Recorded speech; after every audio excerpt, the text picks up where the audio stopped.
So how many siblings do you have? I have one brother, but he not from my father. Different nut, same that. I've never had a hamburger. I've never had a Lunchable. I've never had a sandwich. I don't even know what peanut butter and jelly is. Nigga, you're cursing! Yeah. Stop it!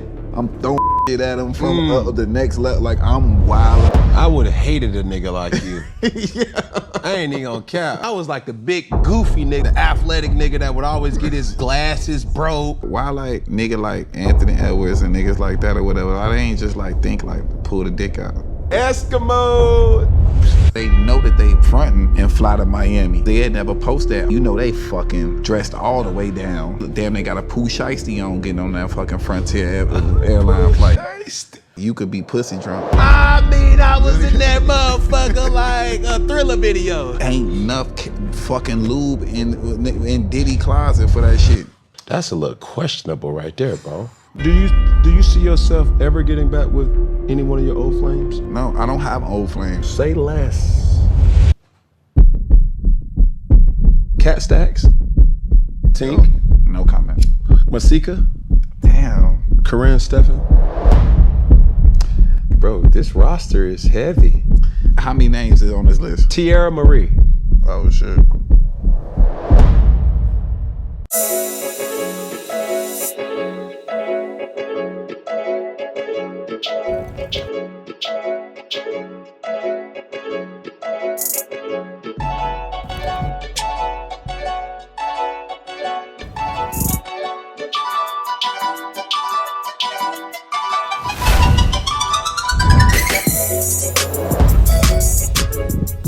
Hey, you! Come here real quick. Come in closer. Closer. Hey. Hit that subscribe button. Back to the show. Yo, what's good? What's poppin'? What it is, what it ain't, what it could be, what it should be, what it would be. Cam Newton, the son, Mr. Boogie, all here with another episode of Funky Friday. Ladies and gentlemen, I promise, I really do promise to give good content for the masses, but most of all, I promise to keep it funky for your asses. Now, my next guest has been doing this for a long time. I mean, doing it so long that shit, one of them damn hits was when I was in damn high school.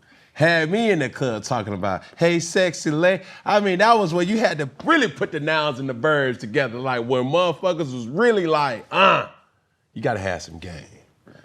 So let's get right into it. His real name is Christian Ward, right? Some people know him as Iceberg. Some people know him as Young Bird. A lot of people know him as Hitmaker. I present to some and introduce to others. The man of many names. What do I say? Do I say Young Bird, Iceberg, Hitmaker? Whatever one, whatever you pick. You know what I'm saying? I'm saying, nigga. You feel me? How you thugging? Cool, man, bro. Good to meet you, man. Good, man. Cigars is lit, you know what I'm saying? Mm-hmm. Conversation about to be through the roof. No problem, man. My first question is like, let's stay right here with the names. Like, how did those names kind of evolve to where you were in your life at that specific time? So back in the day, like when my name was Iceberg, I used to wear a lot of Iceberg clothing. You know what I'm saying? Like this back when that was like the high line, like expensive shit. Iceberg, to the people who don't know, it's kind of like Hellstar now. Yeah, it was like the brand that wasn't really like Gucci or Louis Vuitton or none of that shit. What was the Mesquite jeans? Amiri, Mesquite, no, Amiri now, but Mesquite, Red Monkeys. Red Monkey? Yeah, all that shit. Evizel. It was just different, yeah. So like, I used to wear a large portion of that clothing, and that kind of like inspired me to name myself that, and just being around different people. And that was probably around the time when I was like 12 to 13. Cause I got my first record deal when I was 14 years old. Wow. So I was just Iceberg. My parents was very successful, and I was able to put that shit on, and I was putting it on. What did your parents do? My mom, she was like I had like one of the biggest child care facilities in the state of Illinois. Okay. And my dad was the director of Chicago Public Schools, and he's also like a real estate tycoon. Say less. Yeah, so like he was like George Jefferson of the South Side of Chicago while being the director of Chicago Public Schools, and he made a bunch of shit happen. Like he was really the guy. Like if you went to Curie, Kenwood, any high school, he was over that. So you're originally from Chicago? Yeah, South Side. Damn. Mm-hmm. I'm getting like L.A. Yeah, but I lived in L.A. after that. Like I think that Chicago kind of like birthed me and like raised me up into a teenager. And then from a teenager to my 30s, I was in L.A. Yeah. So like growing up in that type of situation where most people don't really have a two-parent household. Mm-hmm. You know what I'm saying? You growing up in a situation where like, yo, you got your mom and your dad, and not even that, both of them have careers. Right. Feel what I'm saying? How did that help you? Because most times you hear rappers, R&B singers, or just in this world, it's like, nigga, I come from the struggle. Right. That wasn't your dynamic of what I'm hearing. See, but I was bad. Like looking back in hindsight, I would never tell nobody to do what I did. Like I was the nigga that could have been having like a Range Rover at 16 with a learner's permit or whatever, but like I wanted to go sell drugs in the hood. Because you gotta think about the music that we were like influenced by. It was about living your raps and like being the drug dealer, and everything was I got bricks and this, that, and third, you know what I'm saying? Whether it was me listening to all the people that I grew up with, like Jay-Z, Nas, like it was more storytelling, but it was also like this is their truth too. This is truth. Right. This is not some bullshit. So I kind of like gravitated towards the hood instead of being with my parents, and then in the process of that, my parents got divorced. Okay. And that kind of like shifted and kind of made me who I am. Yeah. I mean, that often happens with adults, you know what I'm saying? Because like knowing right from wrong and still doing wrong is really egregious when you really think about it. You feel what I'm saying? For sure. Like I never was the guy to just be like, bro, I'm from the slums, I'm from the streets. Bro, I'm raised in the church. Right. You feel me? Like I got, you know, I was raised with three parents, with my grandmother, my mother, and my father. And they always, you know, instilled in me what I should and what I'm supposed to be doing. Mm-hmm. I may have got deterred. And I remember one time I started trying to sell drugs. Like, this is, damn. What year? Bro, I was in college, bro. Mm-hmm. Check this out. Nigga, I bought a QP. I didn't know if it was... You bought a cutie. I don't know what the hell it was. It was just like something that I heard in the song. Like, bro, you get a QP, like, boom. And it was just weed. And I'm over here going just wet behind the ears like a motherfucker. I'm just like, okay, bro, I'm about to motherfucking get my Pell Grant, spend all my money on what I deem is going to be a come up, give it to the, you know what I'm saying, the dude, so he can sell it. So now it's like not me selling, so I'm good. Somebody gonna sell it for me. I didn't know how to weigh it. I didn't know what I was looking for. I wasn't even a consumer of it. I was just like, shit, oh, that's what it is? You know, I'm trying to use all the the motherfucking lingo. It's all there. Mm-hmm. Yeah. It's all there. And boy, was it a joke on me. So all of a sudden, the dude, which will remain anonymous, I'm like, bro, every week, I'm like, yo, my nigga, like, what's good for me? He's like, oh, man, that shit cool. Then all of a sudden, I go back another week, which is probably like 3 or 4 days from there, this nigga start hitting me with the bread. It's dry out here. But every time I go to the nigga house, this nigga smoking. I'm like, bro, how the fuck is it dry? He smoked your shit up? He smoked my shit up, bro. So then I'm like, man, fuck that shit, bro. Just give me the rest of what's left, and then just give me the money that you got. So I got Pell Grant. I probably had $2,500 in a Pell Grant. I probably spent $1,700 to $2,000 on $1,700 to $2,000 on like a quarter pound of fucking weed. I didn't know. I couldn't tell you. What was it? Was it some good shit or some bullshit? I've never smoked weed a day in my life, bro. That's crazy. You see what I'm saying? So that's the dummy. Blind leading the blind. I mean, I was in that motherfucker like a Thriller video. Like shit, just trying to fucking figure this shit out. And every day I went to that motherfucker. So from that $1,700 to $2,000, this motherfucker probably gave me back $500 and just like 3 or 4 nickel bags. And I'm like, what the fuck am I supposed to do with that? So I guess that was God's way of saying, boy, you dummy. You got the game. You're not a drug dealer, bro. Right. Like, I don't give a fuck how many documentaries you look at. But to my point, I'm a dude that's raised in the church. I had no business trying to invest my money on a little nickel bag. Facts. So for you, it's like, bro, why didn't you become a real estate agent? Why didn't you be going to education? You know what I'm saying? Truthfully, right? You know, when you young and you impressionable or whatever, like the things that you're around will turn you that way. So I assume that you probably seen somebody playing football before you or whatever. Shauna from DTP, and she had like Getting Some Head, and like she was a rapper at the time. She was like Infamous Syndicate. Like I was just surrounded by music. So they were my next door neighbor. Her dad, like when I lived in the suburbs of Chicago with my parents, my next door neighbor was Shauna.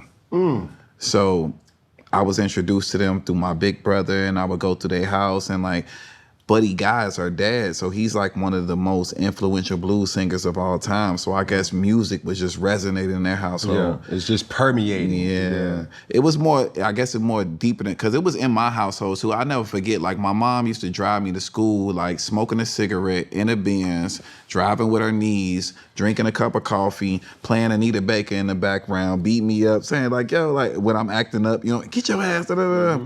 But those Anita Baker like songs and like those memories still like, those are like the beginnings of me becoming a part of music and me attached being, to just So within Shauna, like they had a studio at their house, like they were going crazy. So I got to see her blow up in real time. Yeah. And I think that was the start of me saying, I'm not that, I'm this. And music, I just got the bug right then from there. And I was like a kid, like super like young kid, maybe like 11 and 12. I never forget like Crisscross had like a video game on Sega Genesis or some shit. Crisscross like making jump.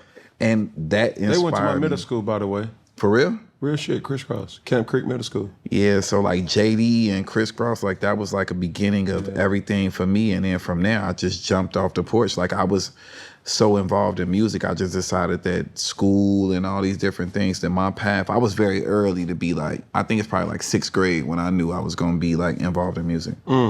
So involved in music to what degree? Because when you say involved in music, you could be, you know, the Quincy Jones, like you can, you know, be a composer, you could be, shit, the Michael Jackson, you know what I'm saying? Like, well, I was the star, I was the artist. Like I, literally when we talking about that time, like I'll never forget, like when I finally made it to like junior high school and shit like that, probably I was like 4'4" with like fucking green eyes and blonde hair. Like I just looked different than everybody else that was around me. I would have hated a nigga like you.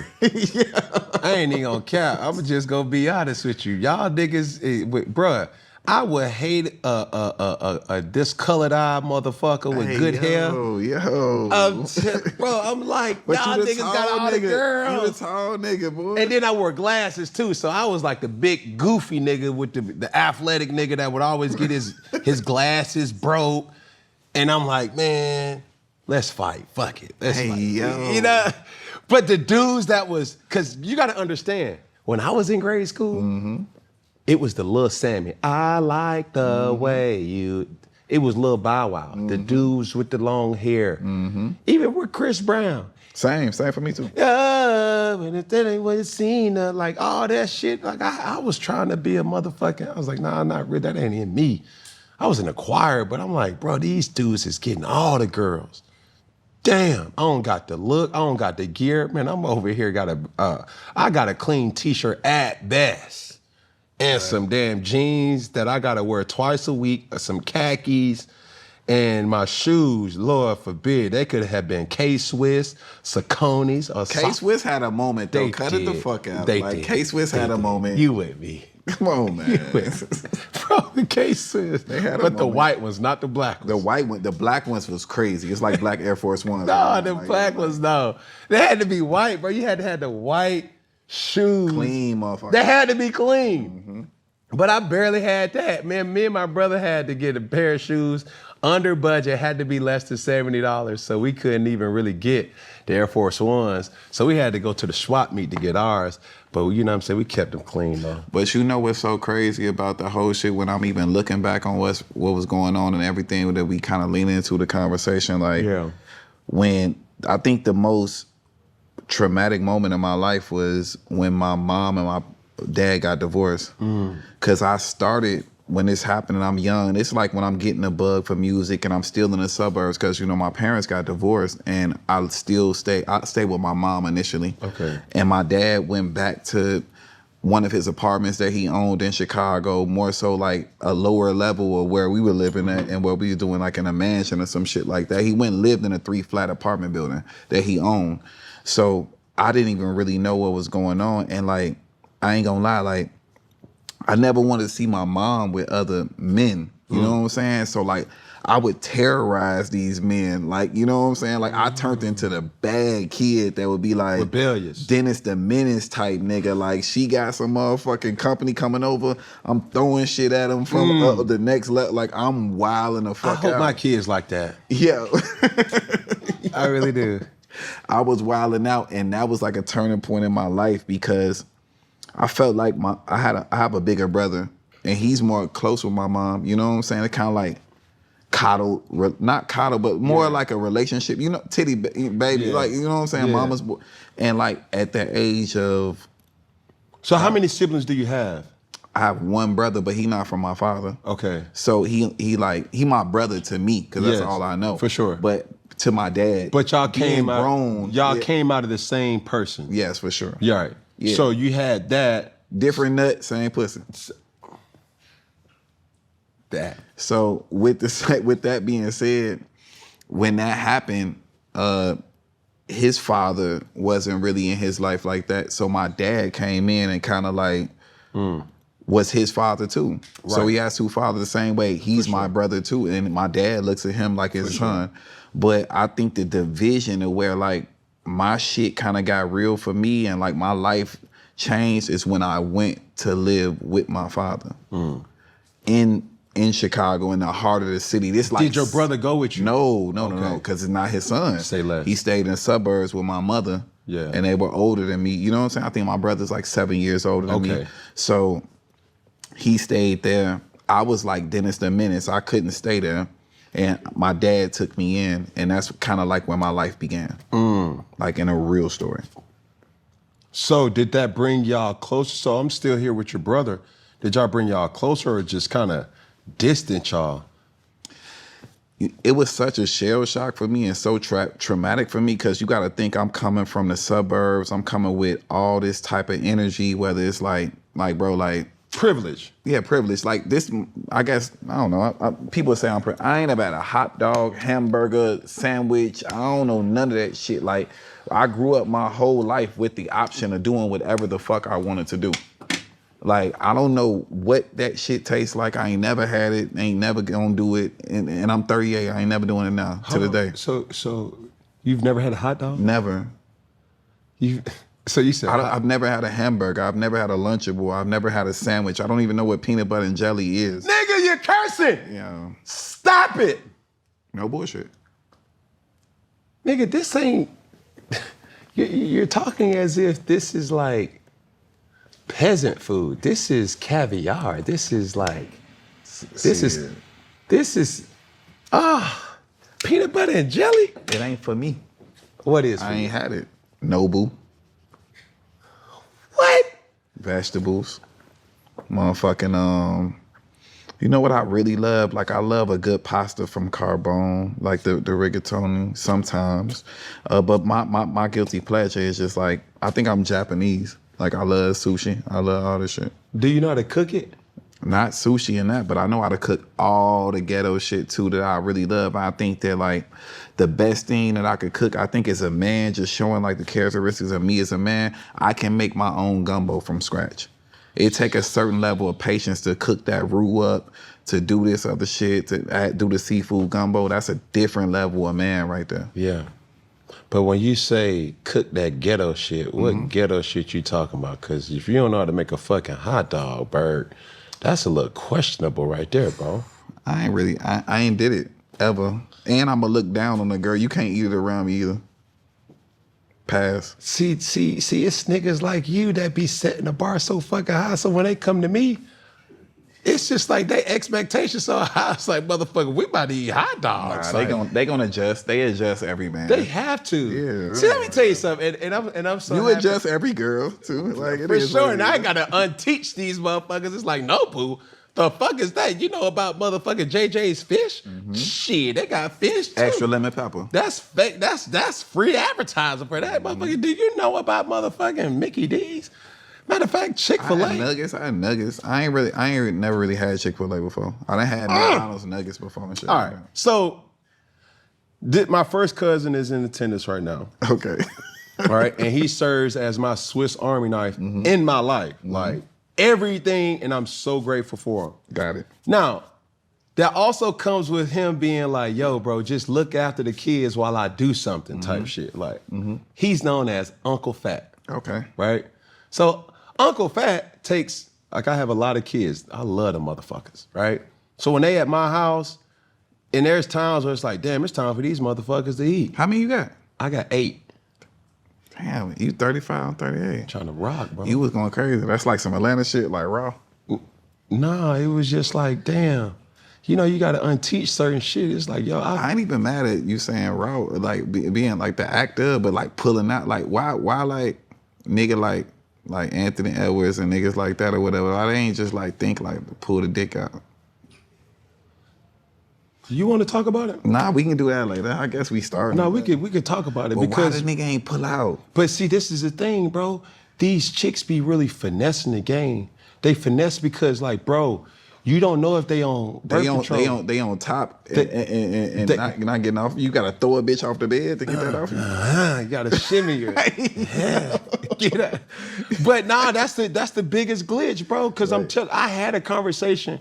It's so sad, traumatic. But the girl told me, she was like, bro, the biggest glitch that dudes don't understand is like you get a guy's trust because you're on birth control. He don't know if you're not on birth control. So you dealing with a dude for like 3 or 4 months. Get off birth control after the 4th month, and then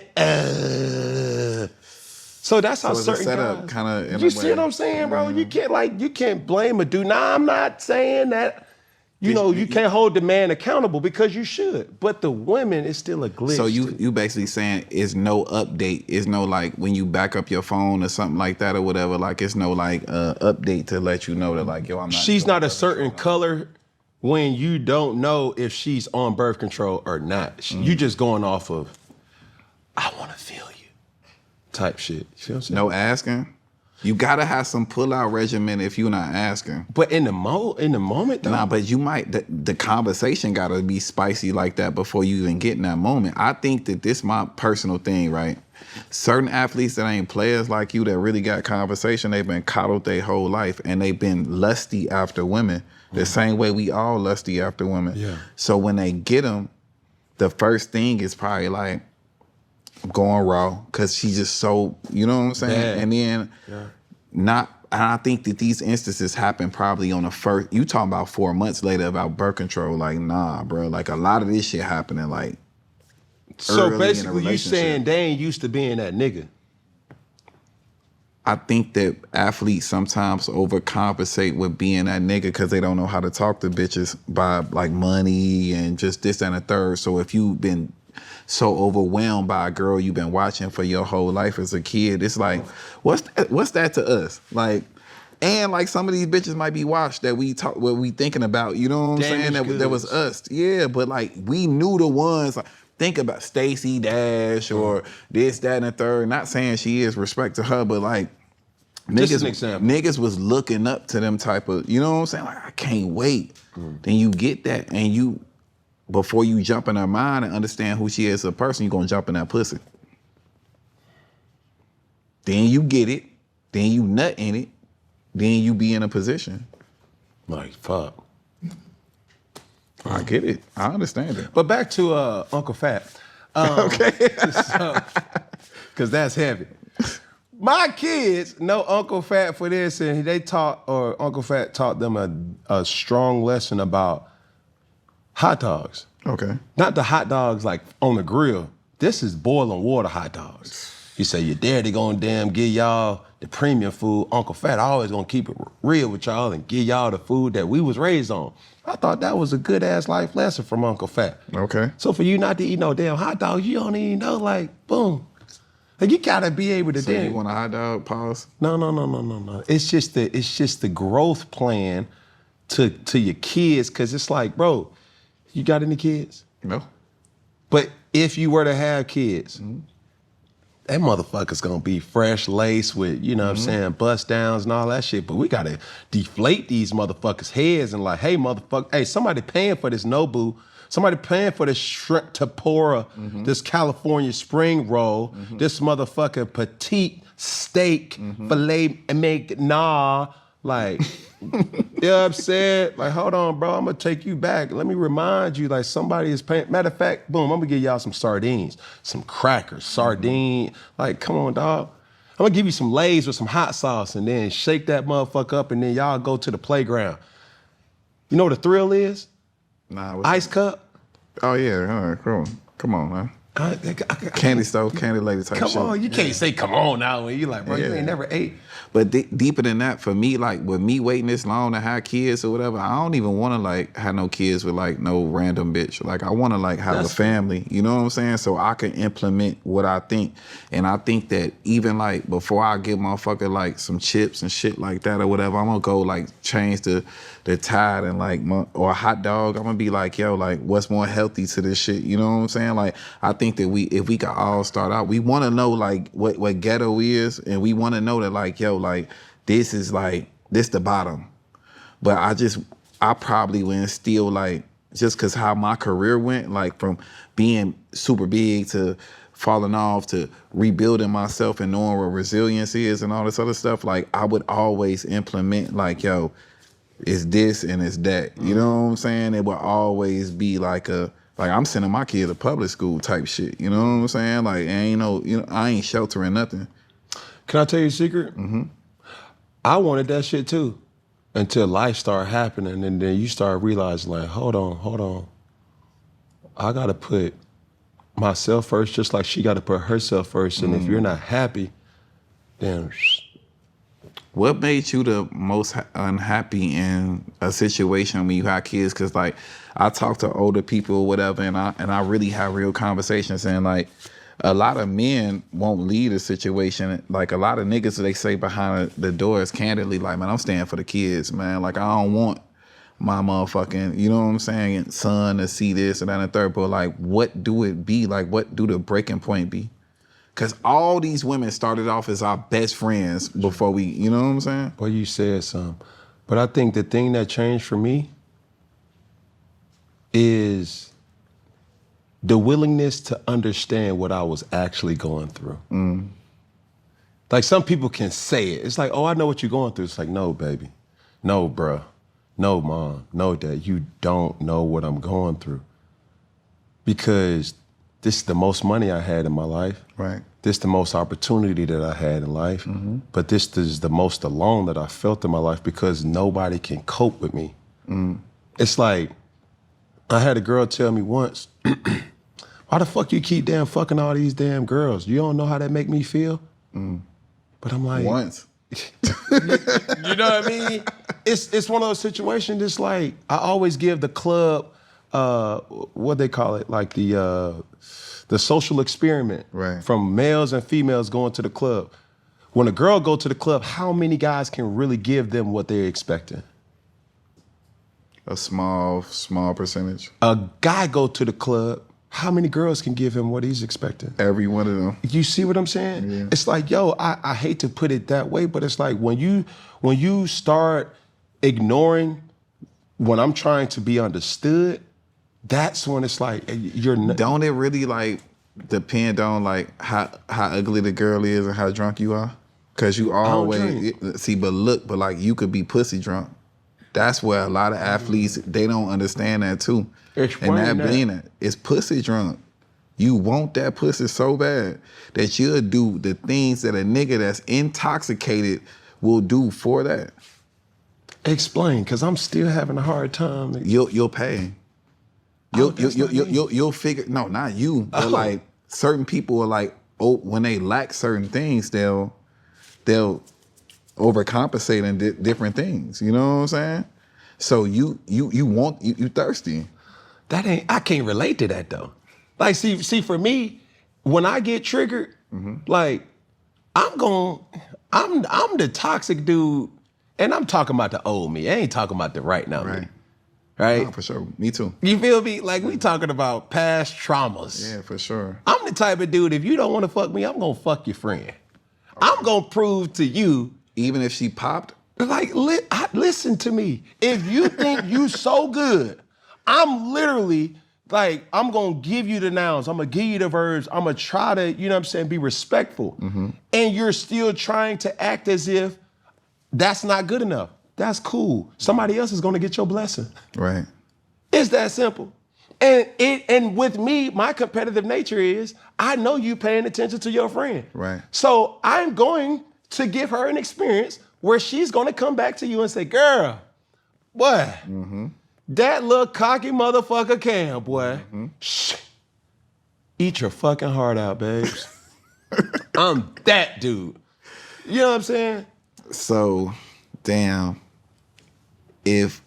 So will women be upset with men and shit like that or whatever? Like, are you basically saying like, when we have sex with women, it's not emotional to you, right? No. Yeah. It's hard for me to really like, and that's about understanding.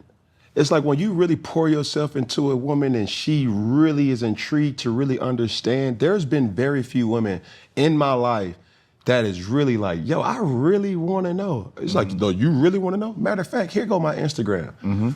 And I'm just an open book. Ask me any question. Show it like, bro, here, look how accessible this shit is. Matter of fact, she not going. Who ain't going? Her. Don't worry about it. I can't give everybody my little slide in the DM, little tactic. Boom. But it's like, damn, she really going. It's like, boom, how soon could you be here? It's like, bro, it's that simple. Social media has unlocked. There's no such thing as strangers no more. Nah, for real. You feel what I'm saying? Like back in the day when you was talking about Stacey Dash, the Nia Longs of the world. It wasn't attainable. It wasn't something that you can really touch. They was figurines, or like there was posters, the Pamela Andersons. Like they was just always this untouchable source.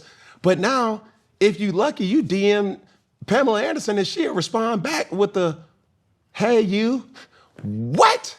You see what I'm saying? Right. So with that narrative, that's what has changed from the 90s to the 2000s to the 2010s to the 2020s. And it's like, yo, bro, like nobody's untouchable no more.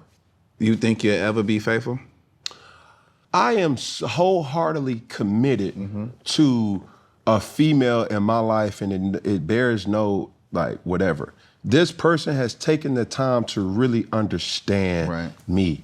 And I've never was the person to just be like, oh shit, I've been with my best friend. It's like, no, bro, like that best friend shit, just like your real partner, like y'all go through phases.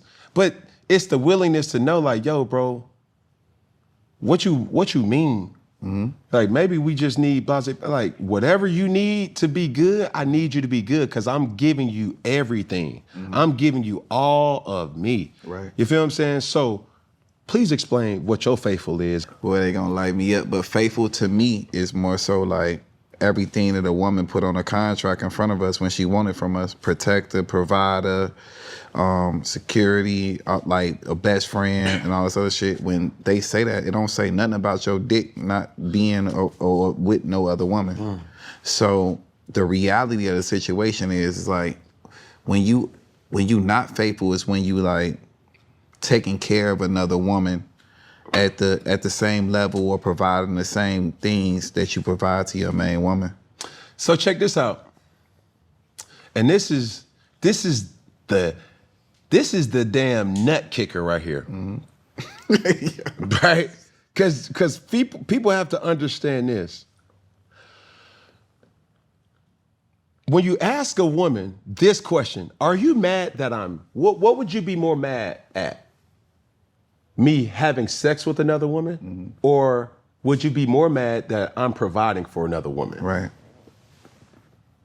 You know where they going. Which one? Providing. Right? Yeah. You see what I'm saying? Yeah. It's like when you ask that question, it's like, hold on. Let me ask you this. Are you mad at that I'm fucking her? Or are you mad that I'm providing for her? And she's like, don't ever give a girl a Chanel bag. Don't ever pay for a girl rent. Don't ever pay for a girl car note.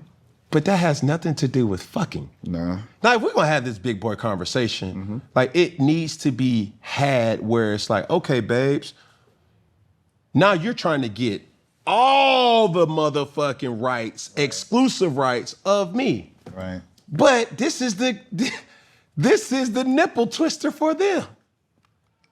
What are you bringing to the table? And you a different nigga, because I don't even date women that got kids.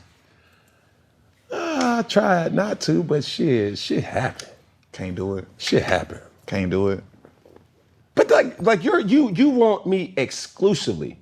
Like women come at you and like, yo, I want you exclusively. Exclusively mean me and only me. What am I getting? Pussy. And because now it's like, yo, you gotta cite your source what type of dude you're dealing with. See, this what burned me up more than that, right? The fact is that a lot of these women, they're very conscious of who you are prior to you actually being with them and being in a relationship. And once you're in a relationship, it kind of like erase who they knew you as, whatever. Like when a girl meets you, you're Cam Newton, you're the football player, you're the personality, you know what I'm saying? So it's so much access and they're in your business and they know what you have availability to. So they kind of like settle into being the one for you when they know already it's 10 million bitches trying to get you before they get you. They're delusional to that. Yeah, for sure. Like they got you, like, and I'm not speaking specifically to my situation. I'm talking about men like me. Yeah, for sure. Successful men. You know what I'm saying? Like they get you and they see and they're at like, they have access to like this lifestyle of like, yo, I'm seeing how women throw themselves at you. But this is the thing. What makes you tick don't make me tick. What's hard for you is not what's hard for me. Right. Like I can go run 5 miles right now and I'll just be like, shit, if you give me some damn Pedialyte and some water, I could do another 5. Right. If I go ask a girl to do that, I'ma die. Right. Now, if you put me in a room with a lot of BBLs, the new BBLs, and a lot of damn Dr. Miami participants, Correct. or people who've been there, Correct. It's gonna be hard for me to not open my eyes. Correct. Now, you put a girl into a situation where she has, you know, a lot of attractive men around her at her disposal, she may not give in. Right. Cool. But I'm saying this, it's like we have to be so respectful to understanding what other people's insufficiencies are. And going into a relationship, they never really change. You just need to know your partner. You feel me? So with the person that I'm with now, it's like, yo, it's tough, it's hard. And even with this conversation, I'm apologizing in advance because she be getting whooped, but I'm like, yo, babe, like, I got a job to do. I'm really enjoying this conversation because I don't think nobody's really putting themselves out in the forefront to talk about their truth. Like, everybody's just having conversation. Right. Everybody's just talking about, yo, tell me about your next, like, man, fuck that. I'm talking about real shit that can really propel this society in ways to give people's perspective. Because you said it, and I agreed, being pretty ain't good enough no more. You dig what I'm saying? It's like, dog, like everybody's pretty, everybody's bad. Like, shit, what little baby say? I can buy that look. Shit, that ain't nothing but a damn down payment on a car. Shit, that's a down payment on a chick. You give $35,000 and bruh, that's a whole chick makeover right there. You could find a girl that's like a 5'6", Or just with a pretty face and just nothing or whatever, and spend $15,000 and make her look how you want to look. No bullshit. That's just like pimp my ride. And she would be more indebted to you than that. Like, I think that the real thing is that a lot of shit that's be going on is like, every man wants to have a first with a woman, and it ain't about the first time getting a pussy. I'm just keeping 100. Like, nigga won't keep that virginity, pussy, whatever. Nigga want some shit that, cause how we elevate it, but we want a first. Like, what can you do? Like, when a girl is like, she doesn't make her own money and she wants you to buy her a first class flight or put her on a jet or this, that, and the third because that's what she thinks that social media is providing, and that's how she thinks it's supposed to be carried. Like, nobody wants to be handled at that level anymore. And women judge men off their level, because a woman will lay in a bed with a butt ugly nigga. Like, I seen some of these niggas, these bitches moving around, niggas like gargoyles, but they spending. But at the same token, like, they don't want to be judged on a level that successful men that don't really, you know what I'm saying, have that experience, look at them at. Okay, so I'm the cat's out because knowing what the expense is for Nobu, knowing what the expense is for a private jet, knowing what the expense is for a Poochie, right? Having access to certain exclusive events like Louis Vuitton and you know, Hermes and things like that. Baby, don't tell me that you're a model if you ain't never been in Vogue. Right. Correct. Circa Drake. Correct. So therefore, in order for you to have access to those amenities, the private jets, the Poochies, the exclusive Louis Vuitton viewings, you have to be there with somebody. The cat's out because you don't ever see that other somebody. Right. But we know, baby, to charter a flight from Atlanta to Miami, on average, and I may be wrong, on average, it may cost you roughly, at the cheap end, $45,000, right? Babes, we know that. Think about the women, bro. When they go on a girls trip, it's a small percentage of them that's all flying first class. Like, let's be for real. The capabilities of. Even thinking about that even being the first option. Like, girl, we leaving. Like, we all, like, nigga, they all on Southwest, Frontier, Spirit. But they'll never post that, so they won't give you that. They'll go with their girls where they know that they fronting and jump on Frontier and fly to Miami. Cause they'll never post that. Only thing that people get to see is them in a small city and they, you know, they fucking dressed all the way down. They got a Pooh Shiesty on getting on that fucking Frontier airline flight. But then they get to Miami, take that shit off, get beat down, put that shit on, and then they want the expectation of the nigga that actually, and this what, for us, is different. Cause I feel bad for the niggas that's taking penitentiary chances on this type of shit to go ahead and please and live up to that lifestyle for a woman. Like we talented. We gonna get it back regardless. Right. Nigga that's really out here pushing whatever they pushing to have that type of bitch because the drug dealers want to be the rappers and the ball players want to be the rap. You know what I'm saying? Yeah. Like, for the rappers and for niggas that's in the music industry, we want ball player money. And for the ball players, they want the access that they think that the rappers got. They want the rappers' clout. You know what I'm saying? It's so tough because we're living in a world now where we don't know what's real. Right. And what's real is getting scrutinized. Right. It's like, bro, I done had conversations with my team numerous times. It's like, Cam, you gotta reel it in sometimes. But I get excited because I'm like, yo, dog, there ain't nobody making real shit no more, bro. True. Like, ain't nobody really putting people on game to know. It's like, dog, that same chick that you was with I was DMing her the other day. It's like, bro, for every single monumental hood event, CIAA, All-Star Weekend, Super Bowl, BET Weekend, any type of gathering, bro, these girls be hiding like it's a game of hide and seek because they don't want to get caught in the cliques. Right. You see what I'm saying? Because it's like, bro, when you look around and you're like, yo, wow. But you know what fucked it up, though? Instagram. So that's why you see when a girl posted, it be the nigga watch. It be one of them.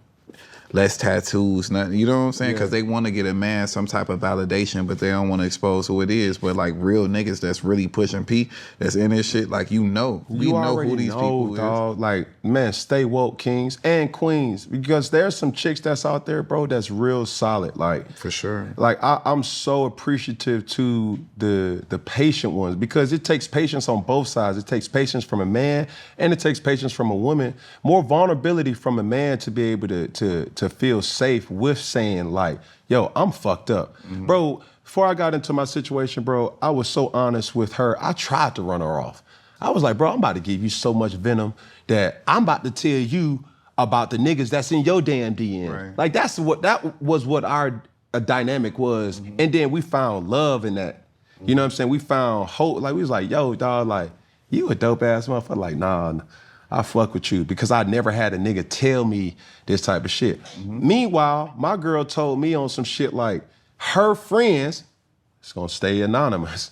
It's like they take a Frontier flight, right? But this is the glitch. Stay woke, stay with me. They go to Miami.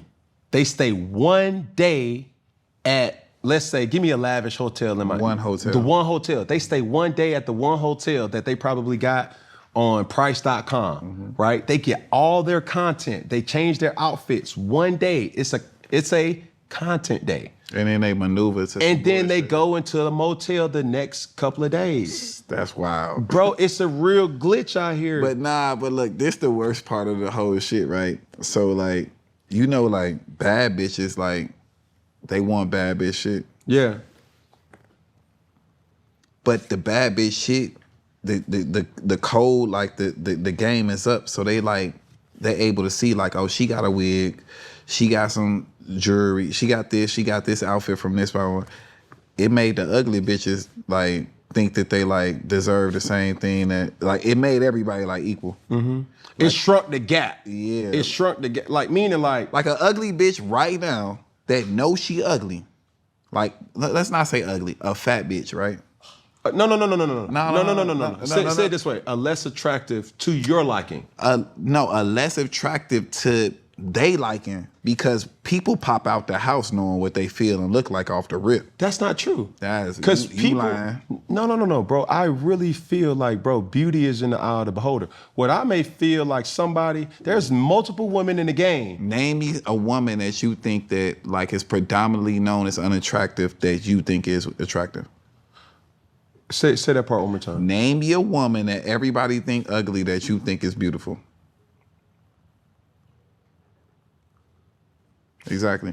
So with that being said, and we ain't got go ahead, get it. Like my depth of women is just like, bro, I'm the dude I'm the optimist. I'm gonna find something in her that's just like, man, she got busted teeth, but her ass fat though. She got a flat ass, but her titties is like, that cleavage is giving cleavage energy. Yeah, but we all approve of that though, and I agree with you on that. But if that would happen, I think that in 2025, with the way that Instagram and social media work, everybody think they on the same playing field. So nobody wants to play that level anymore. Like, and that's what goes to what you were saying in the conversation of getting the content and going to a motel after that. Yeah. Nobody wants to be truthful anymore and say, yo, I'll get this content in a 3-star, 4-star hotel instead of making it seem like I'm at this because it's all like an impressive situation. Because I think we both can agree with this. It's like, we all have been with a fly chick that we thought of before getting with them. And then when you get with them, they're going to be like, yo, so how you going to help me? And then I'm like, how was you going to get that if I wasn't even in the equation? Like, you got the Birkin bags, the Louis bags, the Prada fit, the everything done up. And then it's like, how are you getting these things? See, I think that just changed recently. I think that was like that for athletes, but I think that like rappers or, until you ain't tricking if you got it phase came in, that's when it turned in shit for musicians. Like we never heard like Tupac, like, yo, I'm gonna buy you everything that you want from the mall. Like that wasn't a fucking shit. It just, the narrative shifted or whatever. Like women were more happy to be around the man that was that nigga that was successful and put himself in that position, and everything else was like a byproduct of being with that man. Whether she got it or not, it wasn't like over like publicized. You know what I'm saying? Like it wasn't until like where we at Atlanta, like until like the tricking phase really came in. Atlanta turned tricking up. Well, don't put that on Atlanta. It is on Atlanta. What you mean? This the first place that we seen strip club. We seen niggas making it rain. We seen this. Atlanta turned tricking up. Or stunting. What do you think to a nigga in the Bay Area where prostitution and all this other shit and pimping is like happening? Yeah, it's tricking. Yeah, that's pimping ain't tricking. No, I'm saying is like finessing. They look at it like tricking for sure. The whole motto, if you ain't tricking and you got it, is like it's tricking. Yeah, that's facts. Yeah, I'll kick that off. Yeah. Listen, okay. Yeah. Okay. I would say it this way though. There's a certain measure of expectations that can be a little unrealistic for people's expectations, right? And even though girls try to talk shit and say, "Oh, this motherfucker's so cheap. I hate a cheap motherfucker." But I'm like, if you remove the man from any type of dinner situation, do you have the capacity to pay for that meal? How many times would you tell the waiter to say, "Hey, we're gonna split this down 4 different ways"? Right. See, it's a double standard for being a woman and a man. And I don't want to turn this into like a bashing of women because it's not, we love them. No, I really genuinely do. But the measure of expectation is something,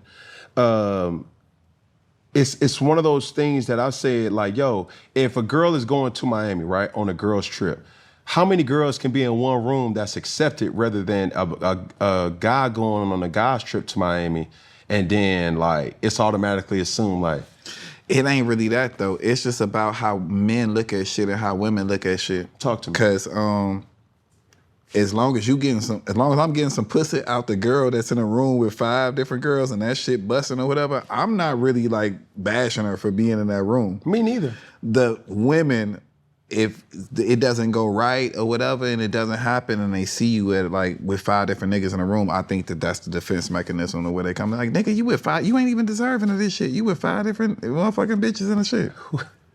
You mean to tell me that you ain't never tricked? For sure. Most recent remembrance of your tricking habits were. See, this goes back to levels of cheating and tricking. Like to me, certain niggas might think like if you take a girl out to eat and you do all this other stuff, to me, what's ever in my lifestyle is not tricking. So if I want to go to Bal Harbor and go to Makoto and I want to, while we in there, hit a few shops and I buy something, I'm going to buy a girl something. But that's not labeled tricking though. Yeah, that's tricking that's being a beneficiary of your life. Exactly. I ain't never exchanged just like cash, you know what I'm saying, for with ass. a woman. No, hell no. Cash for ass is tricking. Okay. Direct cash never for ass. Never. Indirect experience for the lifestyle is just a beneficiary. So if I say, yo, like, I like you, let's go out the country and we do this and we go up and we have this whole experience, that's not tricking. That's not tricking. Tricking is like, yo, what's your watch? What's your bank info? Like for some shit that I'm not gonna experience. Like I'll trust you so much that I'm gonna send you some money to enjoy something that I'm not gonna experience with you and think that another nigga might not benefit off of it. That's tricking. That was perfectly said. But hear this out though. Okay. Hear this out.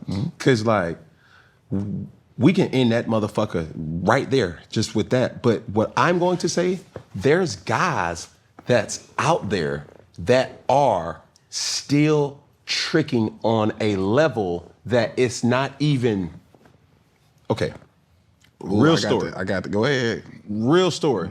So it's like The thing about me is I like checking in on people, checking up on people who've made some type of impact in my life, small or large. I still check in on them, right?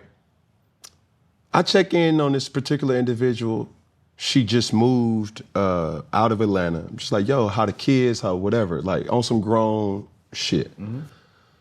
She says everything's amazing. Children are flourishing. My daughter, she's like in the transition. I said simply, I was like, yo, how are you making money? Because I knew her. I've known her so long that I knew her in this phase of her life, that phase of her life, here phase of her life, and then boom. Mm-hmm. So I'm like, how are you making money? She was like, I got my sources. I said, your sources, like how? So that then told me, I was like, yo, are you still dancing? Right. Do you dance? Right. She's like, I haven't danced since 19. Mm-hmm. I said, good for you. I said, do you have an OnlyFans? She says, absolutely not. Mm-hmm. She then says, stand by. Motherfucker, I'm looking at this phone, boy, for like 2 minutes, just refreshing it.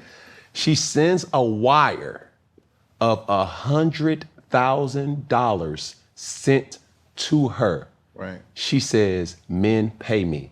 I said, oh my God, teach me your ways. Mm-hmm. Because how do you, what do you, my question then was shocked, like, oh my God, somebody gave you 100 bands just to whatever. Then the player in me was like, hold on, what did you do to have to deserve that? Yeah. Navigate. How? 100 bandos? But they're doing it. Yeah, but you know what the difference is, Cam, and that's what people and women got the line blurred or whatever. Like, certain niggas is paying you to leave too. Like, they didn't understand that. Like, when you dealing with a nigga that's a successful nigga that got a lot of shit that might have, like, we can't apply the same rules to everybody. People are treating that like a second life. If a nigga got all this shit going on and all this other stuff and a wife at home, nigga is paying a bitch to leave. And it's hush money. Shut up.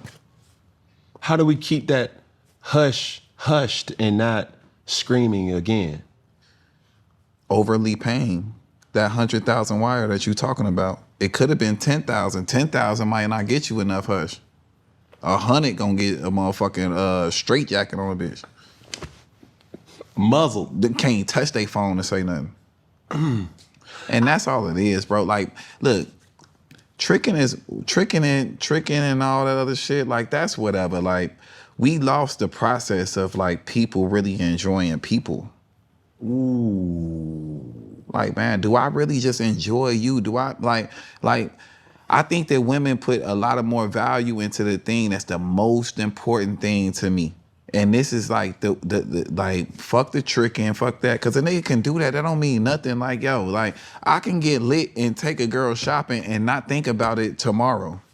And just be like, whatever. And she can wake up and repost all the gifts and show it to another fucking crop of women that think that I'm a trick. But the reality is, when this nut creep up the side of my leg and off my side and jump out me, do I still want you around?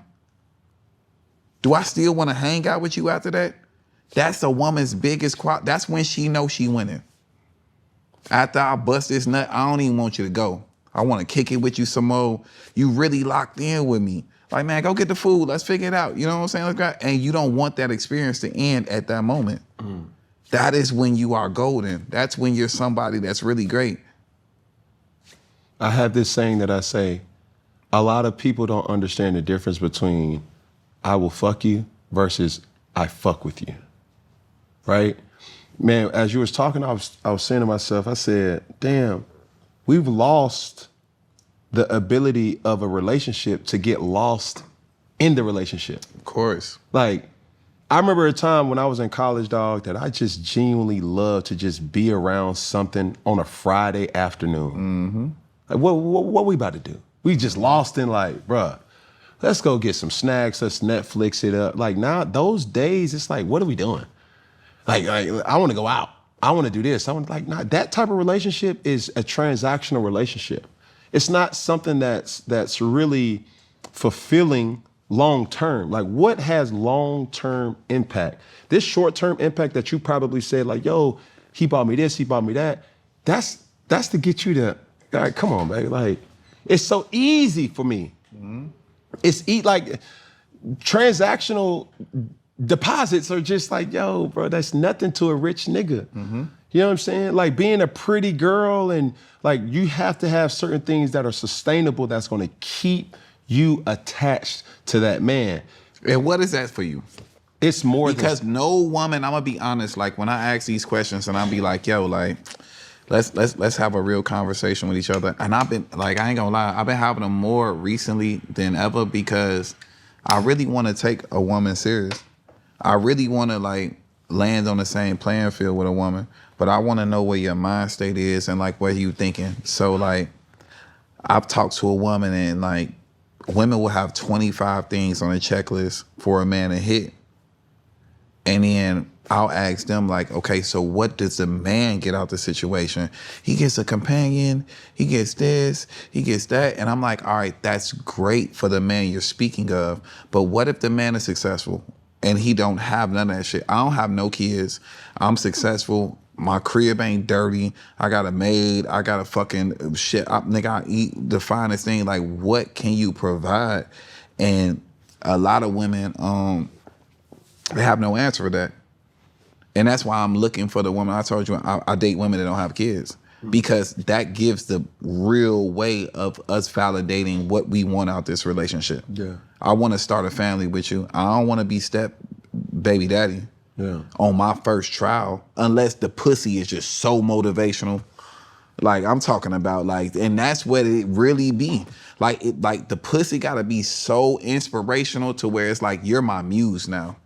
Like everything I'm taking from you, even though I'm spending on you, it's inspiring me to go get more money. Cause that's what a newborn baby is or something with a woman that you got. It's like, man, we just created a life together and now I wanna go and harder.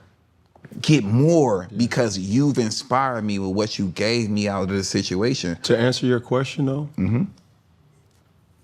it's peace.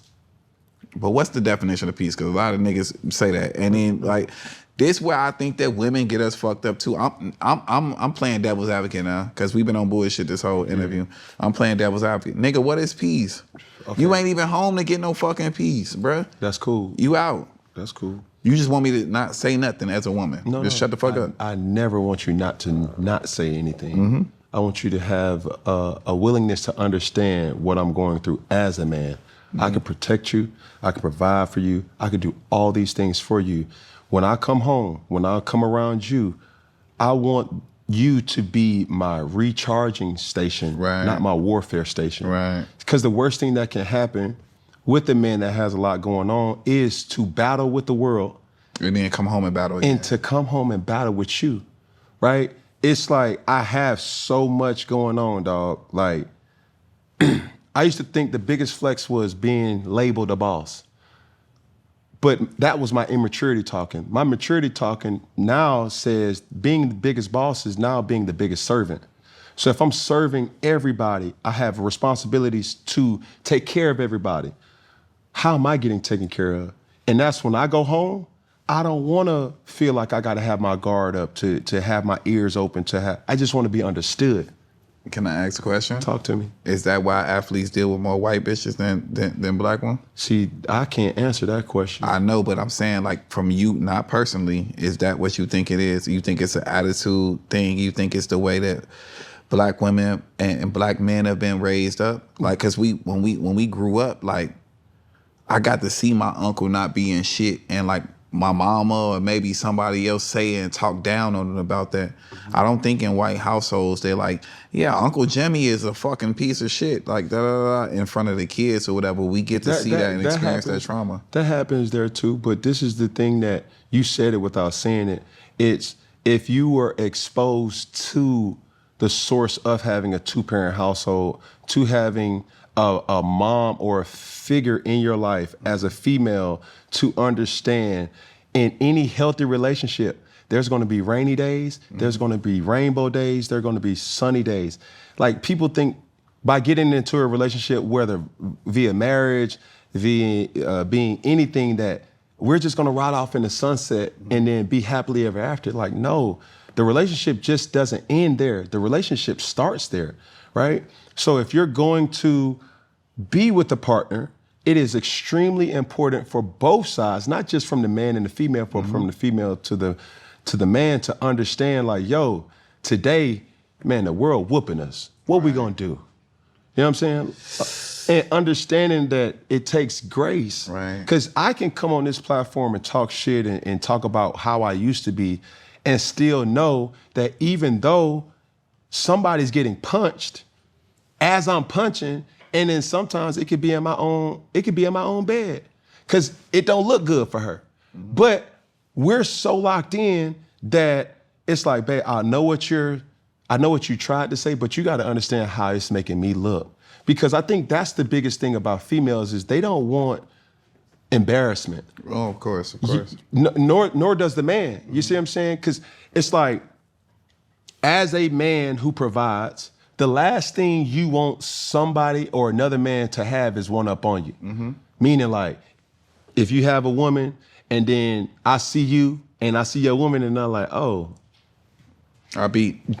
That's embarrassing. Just the same for a woman to be around is be like, oh, that's your dude. He bought me this, right? Or he's buying me this, or he's providing this for me. Right. Like those things are public ridicule that it doesn't feel good. Now, for what I would challenge our relationship is having a very translucent relationship that you guys have to talk about everything. Do you believe that your woman gotta love you more than you love her? Yes, I do.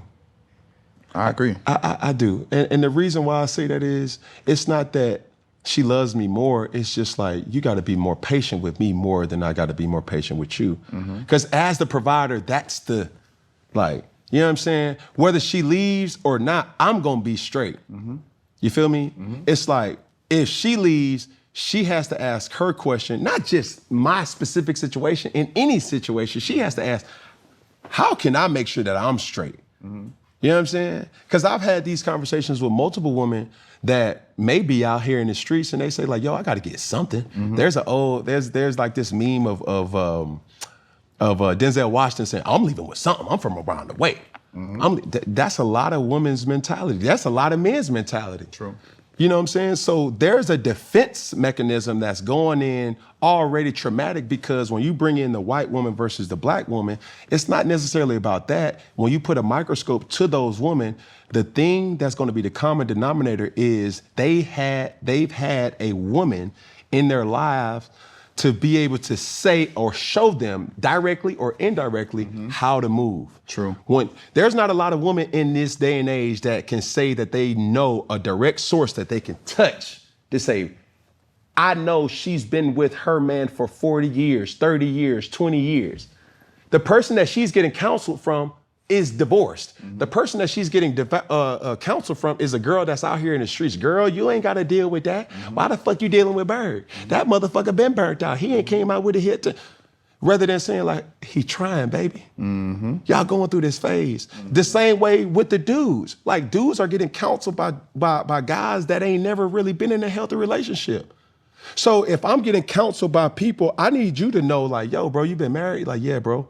I've been with my lady, bro, for a long time. You now know that validating, I know what you're going through, dog.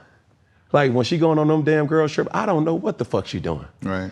But I know one thing, if I'm asking her a question, it's in her best judgment to tell me the truth. No matter if she did something that she wasn't supposed to do, or I'm entrusting in her that she will not embarrass me. Sure. Those type of things that I've always, and even when I speak publicly about it, it's always been one-dimensional from the man's perspective. But when you really take the time and you talk to women, that's the thing that they care about the most. Like protection isn't just physical protection, it's emotional protection. I'm on y'all ass. So look, so for me, right, as a musician, right, I'm one of the biggest producers in the game every year. Talk your shit. I've been fucking, like, I've sold over 200 million records, 20 billion streams. Talk your shit. I've every year over 100 placements. Multiple artists have benefited, multiple camps, multiple people. As a nobody knows what I make a year. as an athlete, when you're Googleable and know you just got that contract, because this is what I'm scared of. Like, I'm just scared of a woman seeing me pull up in a Ferrari, Rolls Royce, or Lamborghini, or whatever. My business is not on there. Like, you can go Google whatever net worth, and that's really some bullshit. They don't know about this, that, and the third. So as a man, or as a young man that starts in this shit, how do you control your discernment, and how do you deal with the survivor's remorse to know, like, how do you know who really is for you?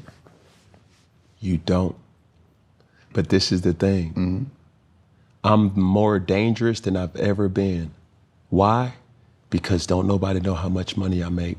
Don't nobody know how much money I have. Now that you out the league, but I'm talking about when you were in the league. How did you put that in and like compute that? Because that is the scariest part, because like I'm still active right now. Mm-hmm. So now people can discern, like, and they'll come out with like, oh, such and such sold this catalog for 800 million, 80 million, this, that, you know what I'm saying? You'll never know. How do you know somebody is really for you in the infancy phases and outside of where you at right now? You will never know. And that's the sad truth. Because this is the thing I want you to understand and wrap your mind around this, and everybody who's watching this will understand this. Being a provider has so many different perks, but the biggest pitfall in that is it's all conditional love. Conditional love meaning, I'm so easy to love, baby. Like, boom, I could be in Miami, I could be in Bora Bora tonight, I could be in Jamaica tonight. Who doesn't want to love that? Are you loving what I can provide for you, or are you loving the source that's providing for you? And only time you will identify that is when we go through shit. And the reaction of the person that's going through it with and you. That's so, and more times than not, they're going to show you that their patience for you isn't really what you expected it to be. Wow. That's heavy. That's heavy. Bro, I have these conversations a lot. Hey, my man. Re-up me. It's one of those situations. It's really, because it's like when I say it, even to my lady, it's like, man, a man who provides will never really know unconditional love.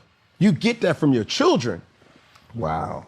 You get that from your children, but you don't get that from your partner. Not in all cases. So if you know that, and most women have children, where we go from here? Yeah.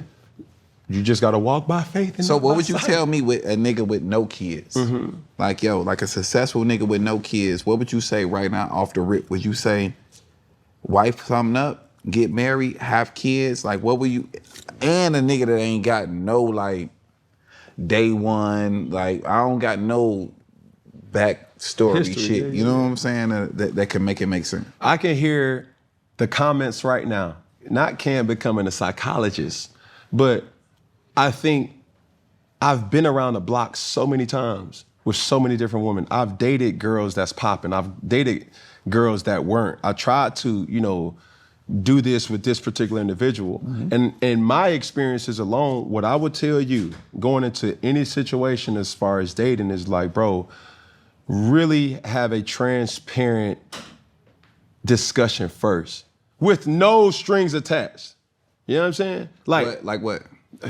Ooh, I'm gonna tell you my last dating relationship. It's gonna go. It's up. Go ahead. You tell me. So like people, I think women should start valuing sex more than a relationship. True. You know what I'm saying? Because it's like, I'm not gonna fuck him until that's not the flex no more. The flex is, like you said, it's like, yo, how can we get lost with each other? Mm-hmm. I think what has gave me the security, the emotional security of knowing like, yo, I've asked those questions and there hasn't been no flare-ups. There hasn't been nothing that's just been like, no, like, why are you moving? It's a man's responsibility to shape and mold his partner just the same way it's a girl's responsibility to shape and mold her partner. She's doing what she's doing to you because somebody has allowed that. He's doing what he's doing to you because somebody has allowed it. We all are creatures of habit. You know what I'm saying? So for you being in a world that may not be the best way to find a girl, And I always say it, how do you know who's for you when anybody will go for you? Go with you. They see how you dress. They see how you carry yourself. They see you at these extravagant different places. And when you cut through all that bullshit, it's like, hey, bro, who are you? Man, take that goddamn mascara off, baby. You pretty as fuck without all that shit. Man, put some sweatpants on and let's go for a fucking walk. Like, I really want to talk to you. Like, man, take all this goddamn jewelry off, bro. Like, ask these, like, where are you, right? We have people that are trying to hold people to the standard of morals that don't have no morals. Right? We're when you hear this conversation, I can't post anything or say anything about a relationship and then somebody will say, well, why you ain't married yet? People are leaning towards marriage, which is a holy, biblical, or religious thing, and you're not even religious. You see what I'm saying? So let's backtrack and let's get to the root of the situation. Is like, yo, are you equipped to be a wife? Are you equipped to be a husband? Have you really did the soul search with yourself, Bird, to say like, yo, bro, I think I'm ready? Because when you're ready, a girl can tell you, I had a life before you. And with that life before you came, I was with this person, I was with that person. And what you gonna say? Like, nah, I can't fuck with you because you dealt with him. It's like, yeah, that may be hurtful, but that was a version of yourself. That ain't who I'm looking at right now. Because if you think that girl a virgin or a person that ain't had no whole phase, you a fucking fool. We all done been out. 100%. We all done been around. We all done been passed off in that retrospective, did something that's like, golly, that was a little, But that cannot traumatize you with still having hope and faith. See, that's where you landed. You saying that the hope and the faith into a person until they show you different is what's the motivation behind it. Yeah. I ain't going with that shit.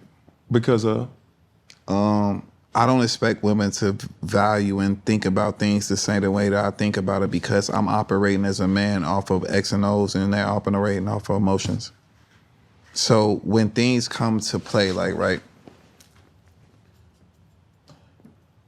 when the last time you said, my nigga, this bitch make $10 million a year, boy, I can't wait to get this bitch. Or it was just like, man, this bitch fine as hell. I don't think nobody got her. Yeah, I want her. No, that's not a real. It's different. I don't want that. I've never expected that from a woman, like $10 million. Like, I never wanted that. See, I want to say this, and this is a man issue and a female issue.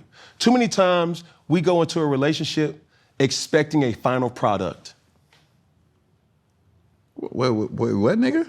Like, we go into a relationship, like, you old, nigga, you 35. Yes. They better expect a final product from us right now. See, that's what women are expecting. So when you go to that 25 checklist, they're expecting those, and those are all Prince Charming final products. I want a man to be stable. I want him to have this. He can't have no kids. I need him to know what he wants. As a man, you're saying, I need her to be fine. She needs to be, institutionalized. She has to know how to cook. She has to, have to have a job, blah, blah, blah, submissive. Traditional shit. But all those things, what you're failing to realize and what a lot of people are failing to realize is like, yo, those are all processes that come with phases. Now, the question is, are you willing to conform to my expectations? All right, so what's the age? It depends on the age range. What, like, for me personally, to say that I'm physically dating a woman, like, and be like, yo, I'm locked in with a woman, she gotta be over 30. I'm not expecting that from someone that, you know what I'm saying? So I feel like the disconnect that you're saying is like, it's kind of coming with growth, you know what I'm saying? Where that person is in their life. I say it like this, bro. My pop used to always say it, bro, you gotta at least scrape your knee. You know what I'm saying? Like, I don't want you to be new to, how does this happen? It's like, dog, don't be no goofy out here in regards to, I want a young ass girl. I don't think you should put a age limit to it. I think so? Yes, bro. Because if you're asking me, I'm gonna tell you, dog. Cap, you lying. And you playing to the cameras. You capping right now. Like, I'm gonna be 100 with you. Like, if I was your little brother, You would never tell me at this successful point to go get like an older girl that got kids to be my thing. You're not listening. Okay, I'm listening. Because the first thing I said, don't be no goofy. It come with it, but that come naturally. Yeah, it's like I said, don't be no goofy, but also don't put an age requirement on that because you can block your blessing. Because there's one, like, when I mean, like, you're how old? Me, 38. You're 38. I'm not sitting up here telling you to go after a young girl that's like 18 and 19. That's a little rich. Nah, that's wild. That's goofy. That's a little Robert De Niro. You see what I'm saying? But what I'm telling you is this. He just caught a stray. What I'm telling you is understand, have an open mind to be able to say, like, when a person's ready, bro, they ready. And going back to what I just said as far as, are you ready to conform? And it's not conform from a masculine standpoint. It's also the expectations that a female is expecting from a man. You lying, bro. How? Yeah, I'm gonna be honest with you. Talk to me nice. Let's go. Listen. In the last probably 8 to 10 years of my experience of social media, yo girl, when all that shit went viral with you and that thing, she was the most person to be like, stay out my business. I'm happy with this. This what's going on. Mm-hmm. Name me another bitch that did it. A woman, a lady, because sometimes my delivery wrong and I use the wrong different words. Yeah. But name me somebody else that's been that stand up. If you can name me 10 of those women and it's these many billion women in the world, then you're speaking from a fucking privileged position. Like, you go home to your privileged position, bro. This is not reality for niggas like me, bro. So you're talking from a space to where you're excited about that. The normal woman that is a younger woman, whether she's older or whatever, they're not manipulating and moving like that. Yeah. You got somebody that understood you or went through enough to understood that this is it. How men would say, I'm staying for the kids. Like, a woman could go and break, like a fucking, respectfully, and I work with Will Smith and I love his family or whatever, but when that shit happened with Jada and them and Red Tape and that nigga ain't never bashed her. Mm-hmm. He like, yo, like, this is a family aesthetics. We gonna let it play out how it play out behind the scenes, but you're speaking from privileged position, bro. There's not one woman that you think is in an atmosphere and this, that, and the shit that's going on that's not a rare woman that's moving like that. We just got through talking about women that aren't fine, acting like they fine and wanting the same shit from that and thinking they're on that level. Mm-hmm. You're being very calm, and that's beautiful because that's who you are. But it don't work like that forever. And I'm being honest, a lot of the older women are the people that are able to understand that, but they also have a different level of baggage claim when they walk through the TSA than a young bitch. I really just want you to finish your point because I'm not trying to interrupt you, but I do have certain things that I would like to say. Nah, I'm saying, I just think you're speaking from a privileged position, my brother. I think that everything that you saying and how you saying, like, yo, people gonna be people and we can decide and decipher through that. Like, when you came up and you did that shit and like on your journey, I don't think that it was more so like able to decipher like that. So we should share that to young niggas because you got, how many kids you got? 8. Exactly. So at one point you was playing crap like every other nigga. No. It was never crap. See, you done? No, I'm done for sure. Okay. So what you're witnessed and what you're witnessing is a man who invests in his woman. Mm. See, that's what the world don't realize. Okay. I invest in my woman. I invest in my baby mamas. Mm. I invest knowledge. See, that investment word is one-track minded to somebody who's a fool. Because I pour into the people who've poured into me. Mm-hmm. It's like, yo, as soon as we get off, I'm calling her, I'm texting her, I'm letting her know, like, it was one of them ones. Let's go on and get equipped. What did y'all talk about, babe? And she gonna text Kristen. She gonna text RJ. Mm-hmm. It's like, what should I need? What do I need to get prepared for? Mm-hmm. It's one of those things. I never lied though, babe. Right. See, this is the difference between Funky Friday and everybody else that's having these so-called conversations or podcasts. They're not using their personal lives as testimonies, but I am. And I've been ridiculed for it. I've been tried to get pushed off the ledge for it. I've been trying to get pulled back from the ledge from it. It's like, nah, bro, because that's what make my shit sustainable. I love these type of conversations because what it does is, bro, I invest in my woman.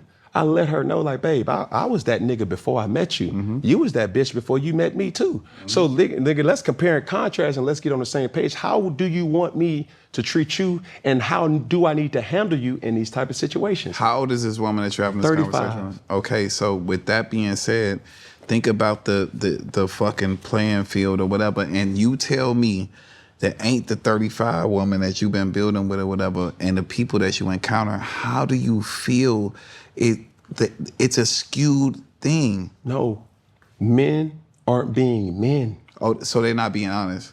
That's okay. Right so there. I get that. You see what I'm saying? Because, bro, there's not a female that I've ever fucked in my life that she don't know. See, but it's kind of like, I gotta say the real. So like, I'm on the phone, right? I'm talking to a friend that's been my friend or whatever for a very long time, and she loves me, but we know that like this is not realistic or whatever. But at the same, why is it not realistic?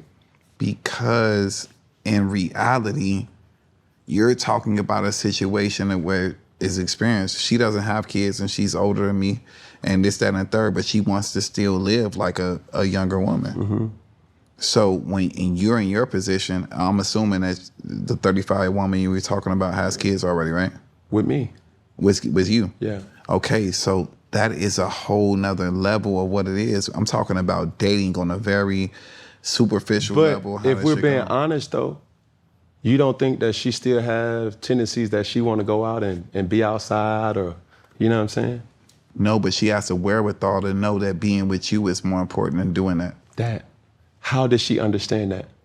It was what you poured into her, but let me tell you something. No, it's no checkmate. It is checkmate. No, let me ask you a question. Yes, sir. How many women are even open to a man pouring into them? They all are. No. Until it's not in their best interest. And that's what I'm saying. So the pour in could be like, yo, let's be a realist. Let's be real.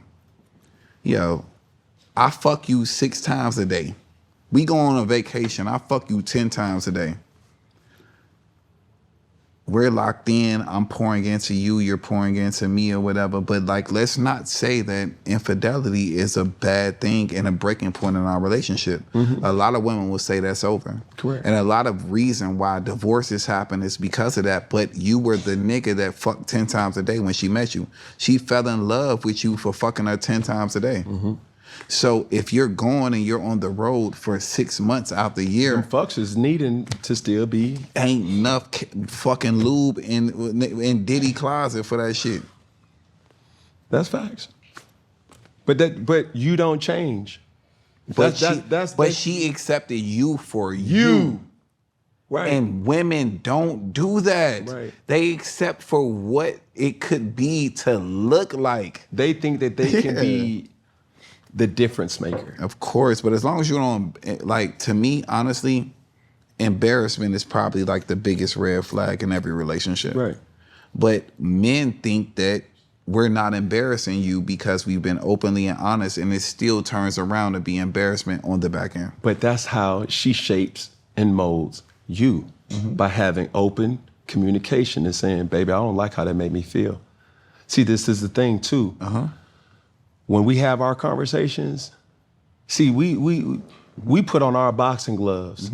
That's a visual, not realistically. It's like, but it's all done off of love though. I'm not telling you this, baby, to hurt your feelings. I'm telling you this to really put you on game.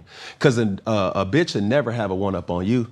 That's me giving her respect to understanding, like, yo, let me really tell you what's really going on. We live in a toxic era. Tell me one time that you think that 9 times out of 10 that women haven't reacted emotional and went to whatever sources they have, whether it's a best friend, a woman, the internet, or social media, more so than talking to you.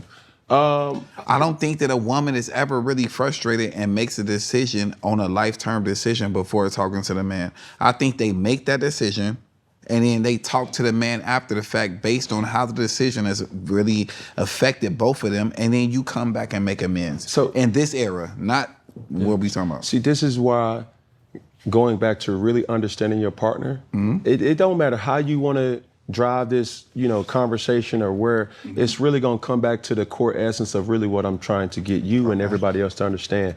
Once you do your real prognosis and really get down to the nitty gritty of who this person really is, you're going to now identify who her supporting cast is. Because one of the first questions that I've asked is, hey, your parents still together? How long they been together? Oh, they going on 38, 39 years. Right. Ooh, okay. But if you would, and some will hear that and say, that ain't got nothing to do with it. It's the support. Because when I fuck up, who you gonna get your guidance from? See, when I fuck up as a man, she's going to be hurt and then she's going to have to react and respond, and she's going to have questions for her supporting cast, her mom, her sister, her closest friend. Who are they?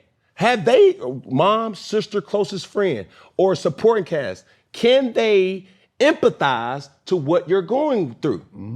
Not the person that's just like, girl, I ain't never really liked him from the jump. I seen how he was on Funky Friday, how he had those kind. That ain't the person that's going to give you the information that you necessarily need. That's the honey. That's the Flintstone vitamins. Who gonna give you the olive oil that's gonna be bitter and be like, damn, this shit, that ain't what I motherfucking needed to hear. But shit, he ain't as bad as everybody making him to seem. Or even for me, fuck that. When my girl tripping, when my girl fed up, when my girl go on some shit where it's like, hey, my nigga, hey, this me, tighten the fuck up. I can't have that conversation with her. I need to go to my partners. I need to go to my brother. I need to go to my damn dad. I need to go to my uncles that have been in real long-term relationships and say, hey, Pop, hey, man, talk to me, man. And my pop may not be the guy for that because all my pop knows is the church. Let me go to my brother. Hey, let me go to my partner who done been in a real relationship that's like, yo, dog, like, man, we ain't seeing eye to eye right now. Okay, bro, like, let's talk to it. Let's get a glass of vino. See, well, this why I'm delusional. I'm looking for a woman that's just like me and her against the world. Like, to where it's more so like, even if like, she know me so much that even if we have a disagreement or something like that, the best thing not to do is to go know the nigga that you in this relationship with and go tell it to your friends, because that's a distraction. That's somebody that can offer opinion to something that you built up that's somewhat successful that ain't got nothing to do with that, and the stakes is at a high level. See, what I'm hearing from this situation, Berg, ain't gonna cap, bro. Go ahead. It's therapy. I'm saying what my position has not changed. The person that you're looking for is a person that understands you. Facts. The person that operates off of peace. That understanding and that peace will always be turbulence on the So that's my peace. Like, you see what your I'm saying? peace is it's what like, you say. So my peace is like, yeah. It's no. It's not to say, it's just to say like what you need to operate at a high frequency level. It's like, yo, I know I'm battered. I know I've been through some shit. You're getting collateral situations done to you because of the bullshit that I went through with somebody else. Right, this what it is. This what it really is to, right? And this is what it is to relationships. So for a nigga, like, I ain't gonna say a broke nigga, me, right? Say I meet a woman that got 100 times more than me. Right. That showing me she love me, she want to spend all her time around me, she want to fuck me crazy, she want to fly around in every jet, this and the third, do whatever, and I would never look for nobody else to tell me nothing about this woman. Ever. Say that part, say the last part. I would never look for another man or woman to tell me nothing about, like, our relationship would be so locked in, it would be the equivalent like how you see my dog AE with Tiger friend, with Cher. Like, I don't know what he getting out that relationship. You don't hear him talking about it. They locked in or whatever, this, that, and the third. But in reality, I think that where it gets skewed, what you're saying is that when you let other entities in, other energies in, or whatever, that's what ruins a relationship. I'm not saying it has to be trusted support, not all support, right? Trusted support is like you and another person going with this Bonnie and Clyde mentality. It's not enough. You think so? I really genuinely don't believe that. What I believe is y'all can have that nucleus. We need a community. Y'all need thank you, bro. That's it. Because once you have a community, hey, dog, it's like, man, I'm going for y'all, bro. It's toxic, but I'm going for y'all. And I'm gonna tell you, hey, bro, as a man, if I fuck with you, I'm going, hey, bro, you on some bitch ass shit right now, bro. Right. You should have never put your fucking hands on that woman, bro. Hell yeah. If you, that's the support around you. Hey, say, my nigga, where you at right now, bro? Bro, that's a good girl you got, my nigga. Yeah, she got a lot of bullshit that she need to worry about. That's a good ass fucking woman, bro. And for the woman on the flip side, it's like, what you tripping at? Cause he didn't buy you, cause he fucked somebody. How many good women support system do you have behind that? Ask the question. With yours, like with your situation, Right. like you got your community is heavy? No. Heavy as in what though? Heavy. The same community as you telling me about. I'm trying to understand your question though. Okay. You see what I'm saying? Like ask your question because I'm not understanding it. The community that you speak of, Yes. are they overly present in your life? They are, I really lean on my mom. From the female's perspective. No, I'm talking about with support to your mate. Yeah. Are you saying like my mom? No, like they're pouring into you. Or what about the woman that you're in a relationship with? Or your baby mothers? Are they pouring in that same? So is my mom pouring into her? Yes.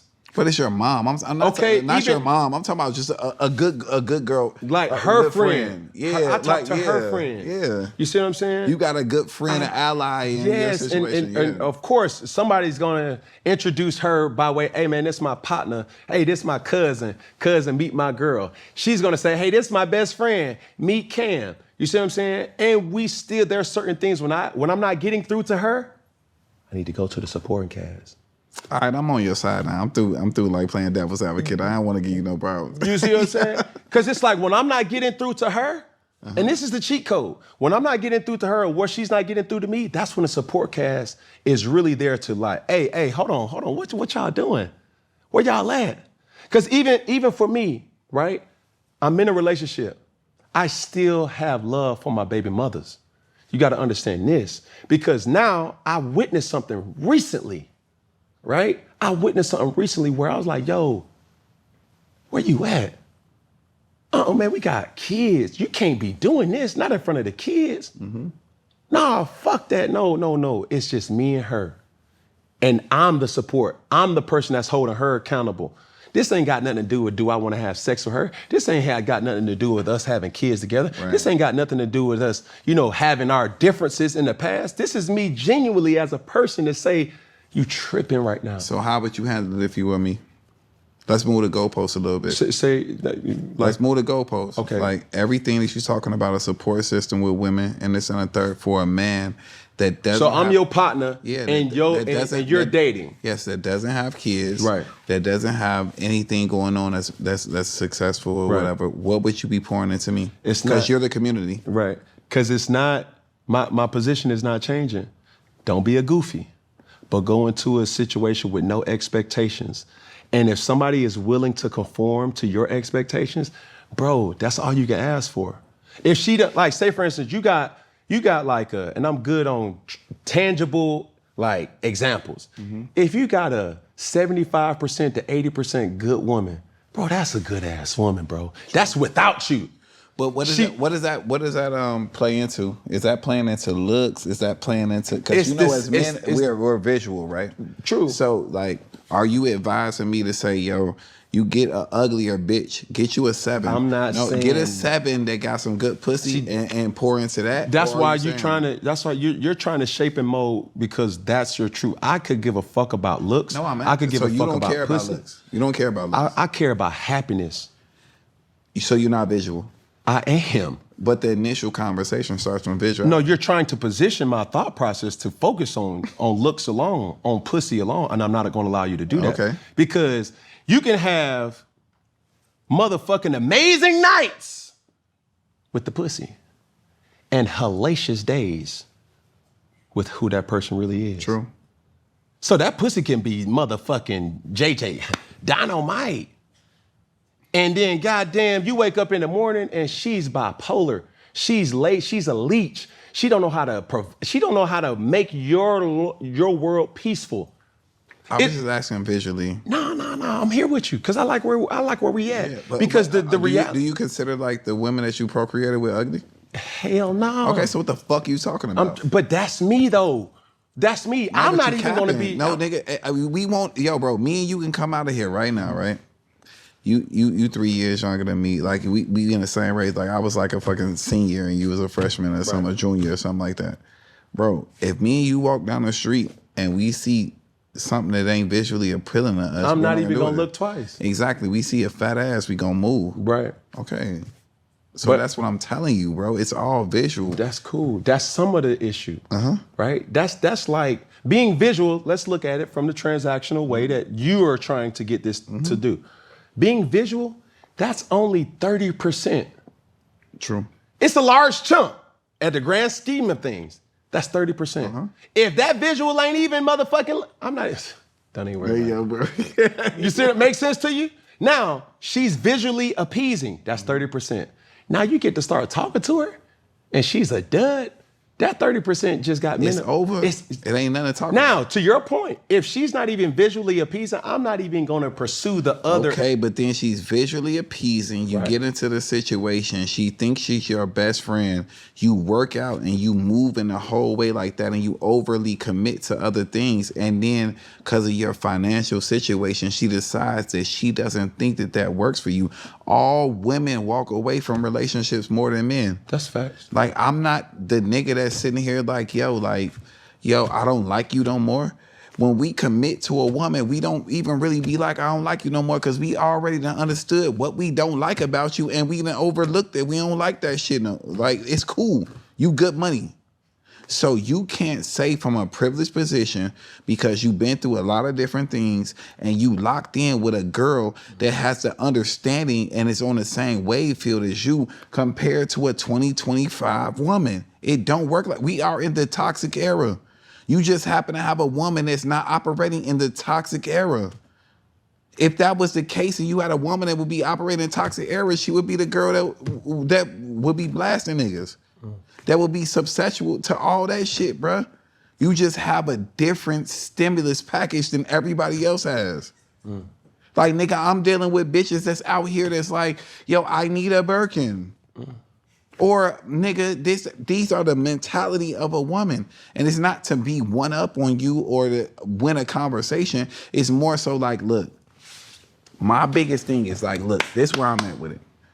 If you're an older bitch, and you got this shit going on in your 30s, you know what it is. You tired out. You ain't trying to do that no more. That's why motherfucking younger niggas fuck with older hoes. Cause it's like, man, this bitch did everything.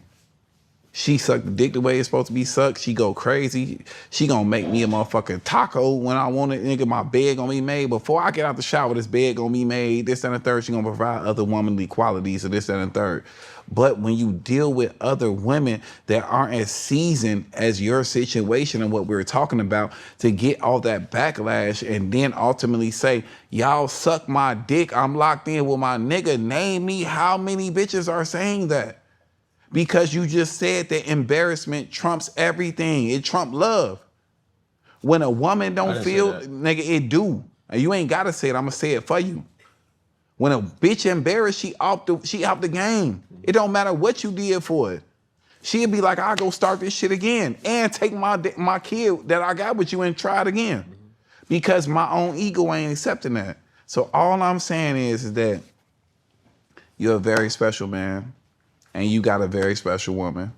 And the playing field is not that. That's why we all fuck hoes and ain't locked in with that special woman.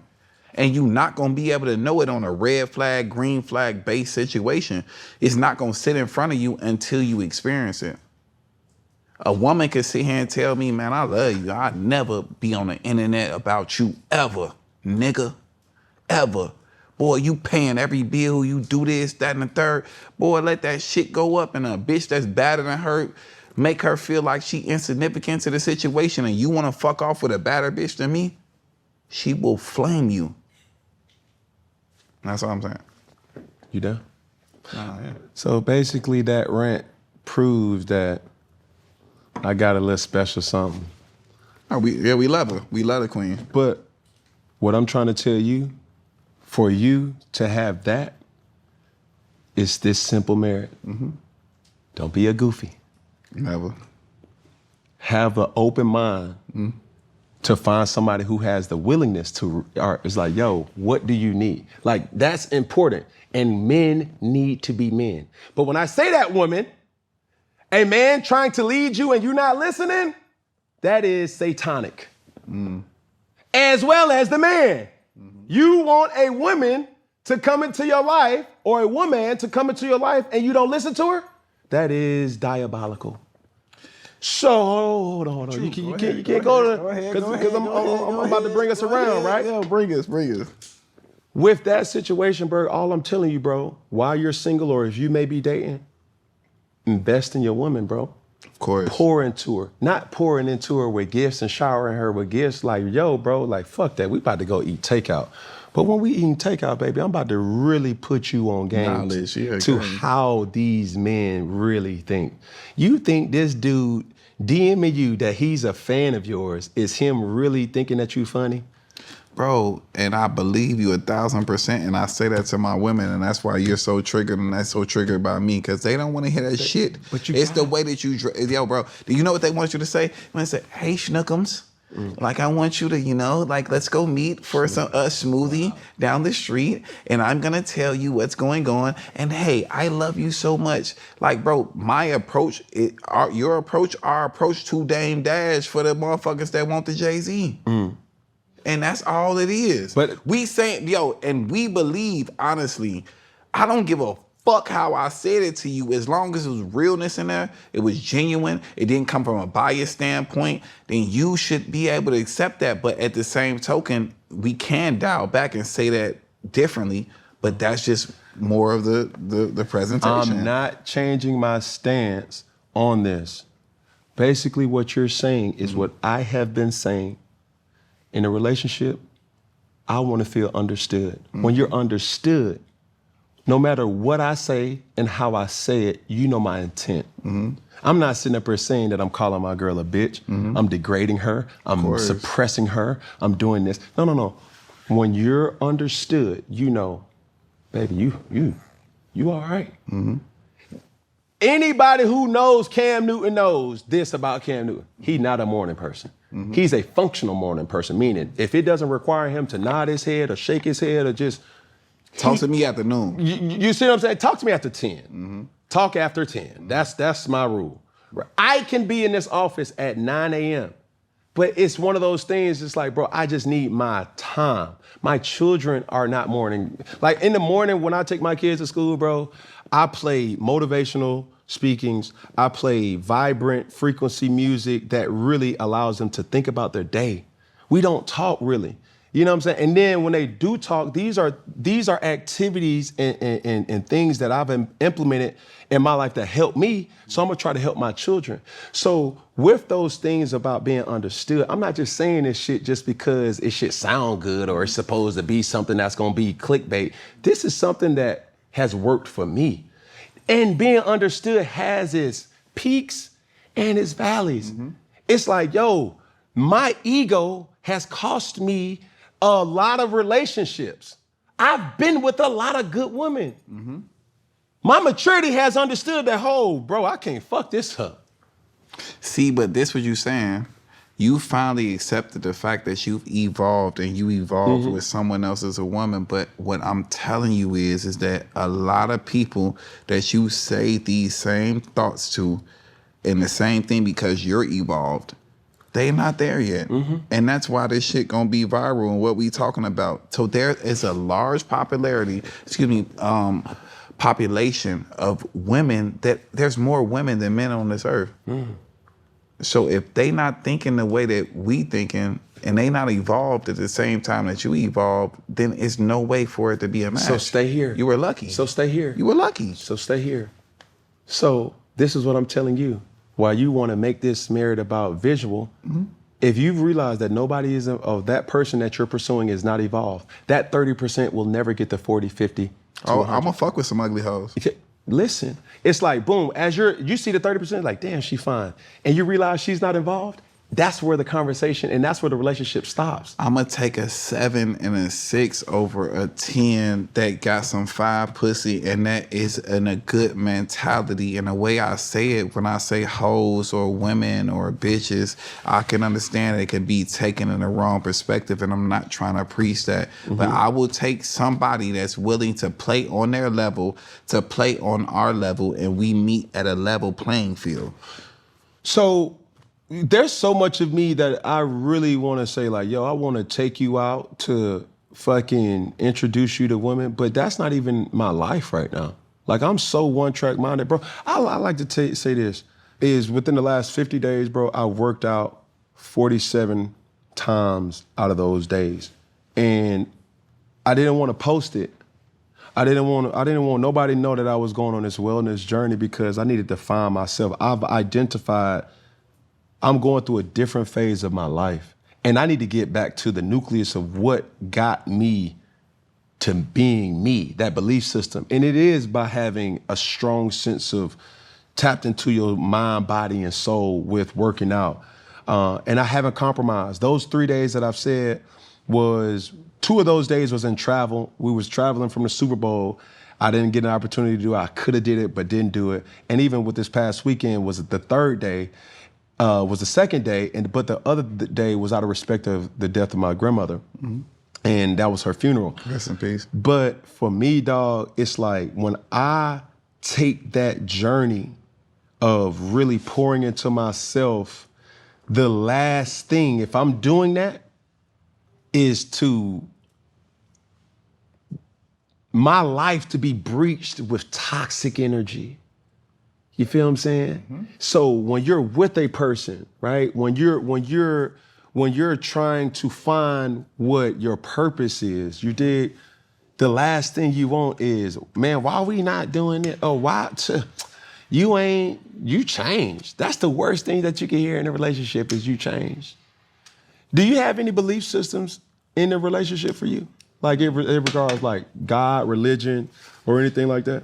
Yeah, for sure. Like, as far as God and religion goes, I think that got to be at the forefront of the relationship. Okay. I think that there has to be a higher plan and a bigger plan for both of us. And that the union of what we're trying to move into is something ordained between whatever, but that's on a bigger scale relationship. But are you speaking about surface shit, or are you just talking about, like, you know what I'm saying? I'm like, what's your source? Is it the Quran? Is it the Bible? Is it? Well, my name's Christian, so it's Christianity. Okay. But at the same token, I still think that religion, it should be made. It is what it is, but you should make it fit to whatever you want it to fit to be, because it's flaws in every religion. You know what I'm saying? More spiritual. Exactly. Right. I'm such an opponent of iron sharpens iron, you know. And when you find that person, bro, that person that you're gonna find is gonna be dull, same as you. Like, I've been with, you know, the women that are in my life. When I say the women, I'm not talking about this fucking. You got multiple girls? No. Okay. I have responsibilities, though. I have to take responsibility of every single baby mother, as well as. Do you have sex with all your baby mothers? I've tried that in the past, and it's not functional at a high level. You know what I'm saying? That was immature. You slip? Huh? Slip? What you mean slip? Like, if you were to cheat on your girl, do you think how women like position it to be like, yo, like it's not a new body? Like, do you go back? No. Well, that's a different question. I think the question for my baby mothers has been like, women are emotional beings. Men aren't really. You know what I'm saying? It's just the climax that we chase. It's not the everything that comes That with come it. with it, yeah. I've tried that in the past and it has not been successful for me.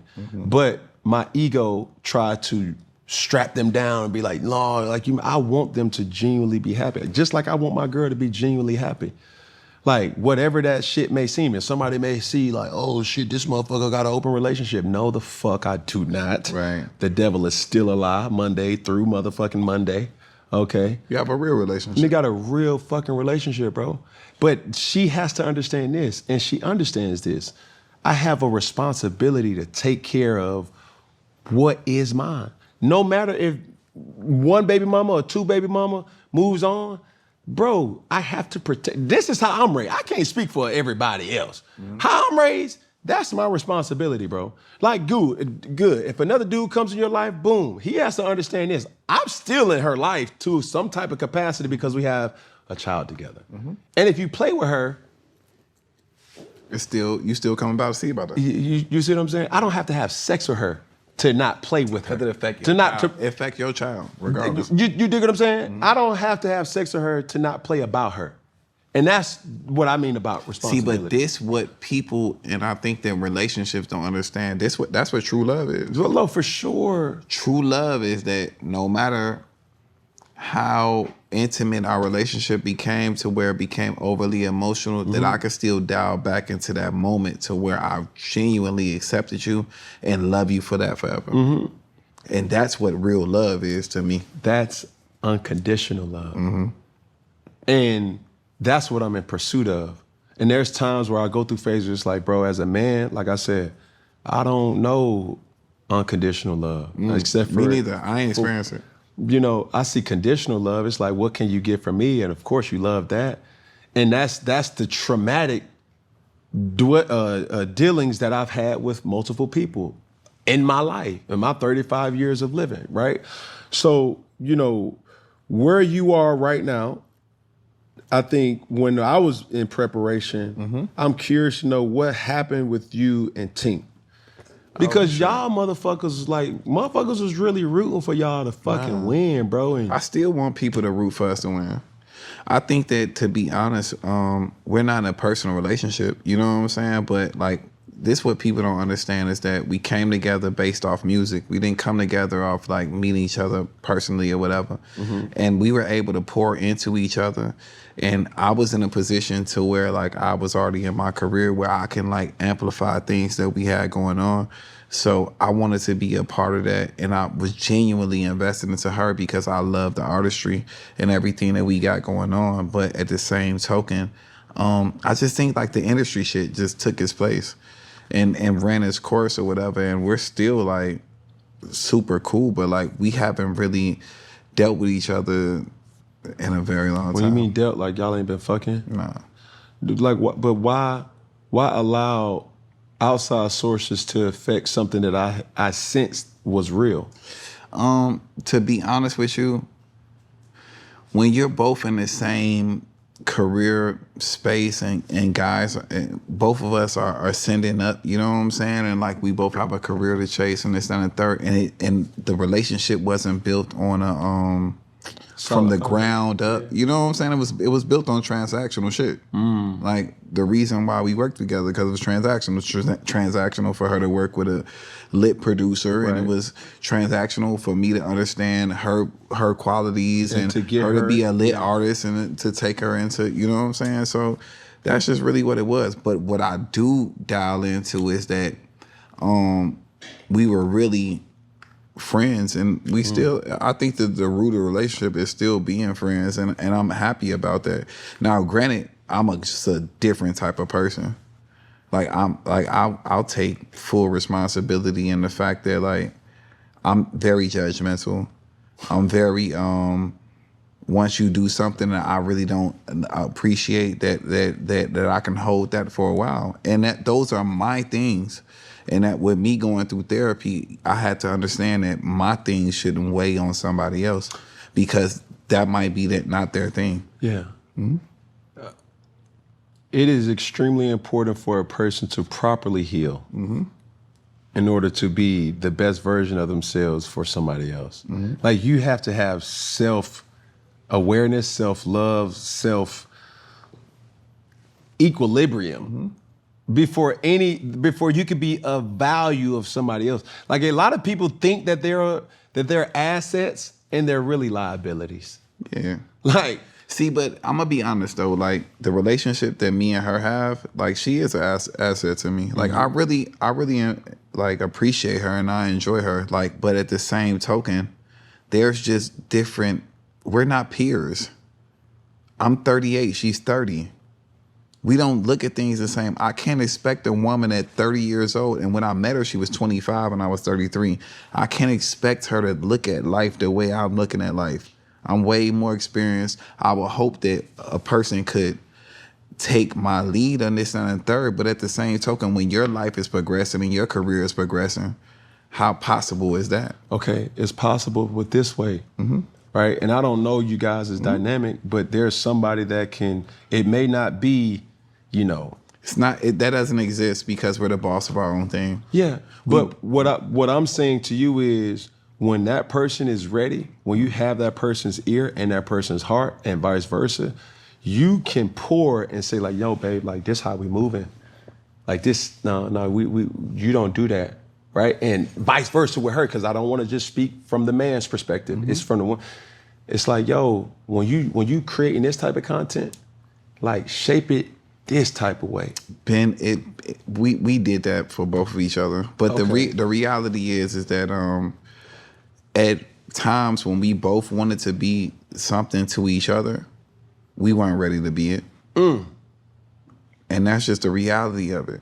Like, she might have wanted a more intense relationship from me as a man and for me to take her more seriously. And I might have wanted her to be more of my artist because of my career and where I think that I poured into and to make this shit. Like when we started, like she wasn't really doing very many shows or whatever until now she's selling out $15,000 arenas. Yeah. So the work that we've done over the last 5 years, like I think that we weren't in the best space at the same time to receive each other. Timing is everything. God has a funny sense of humor, whereas like meeting the right person at the wrong time of your life. It's not really the wrong time. It's just that people outgrow situations.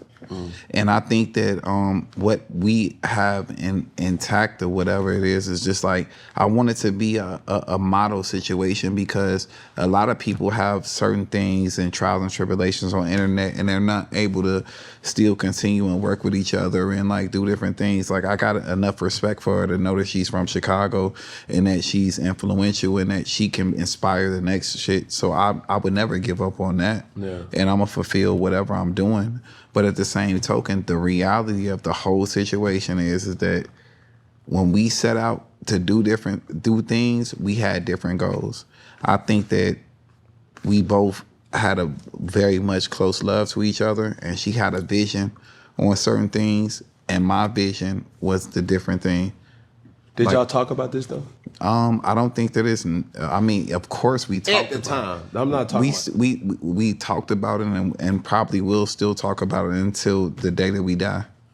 But at the same token, it doesn't take away from the fact that when you say unconditional love, it doesn't matter.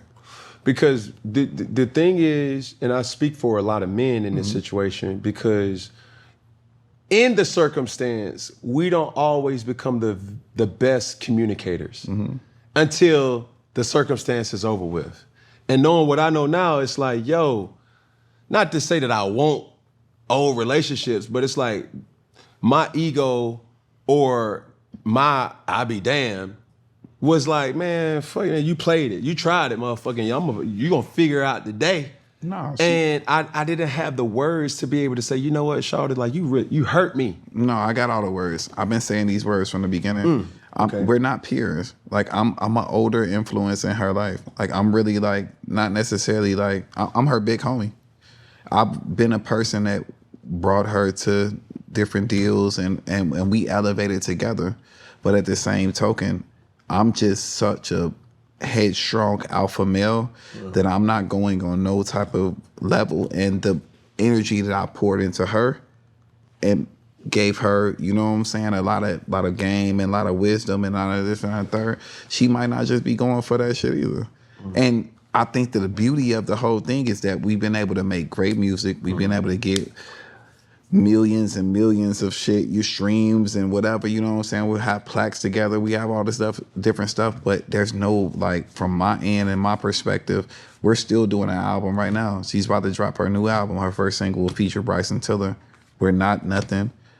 And we don't speak on a personal level, but at the same token, I want to see her be great. Okay. Because that's what I initially dialed into, regardless, before to having a personal relationship. And I think that us being great is what allowed us to be around each other. That's facts. Could you ever see yourself getting back with her? No. Because of? We're not peers. All right. I mean, I'm just keeping it 100, like, not even in a bad way. Like, you want your person to be peer. Like, yo, like, I'm just a good nigga that make music with you. That's fact. Like, you know what I'm saying? Like, your fucking your coach or whatever, like, say you had a female fucking coach or whatever, life coach or something like that, like, it might not make sense or whatever. It might make sense for this position. The optimum situation for our relationship is this dynamic. Not. Let me ask you a question. If you had a woman, right, that has been influenced by you through this whole time and you have strong mental beliefs or whatever and everything that you have going on, she's gonna learn a lot from you. Yes.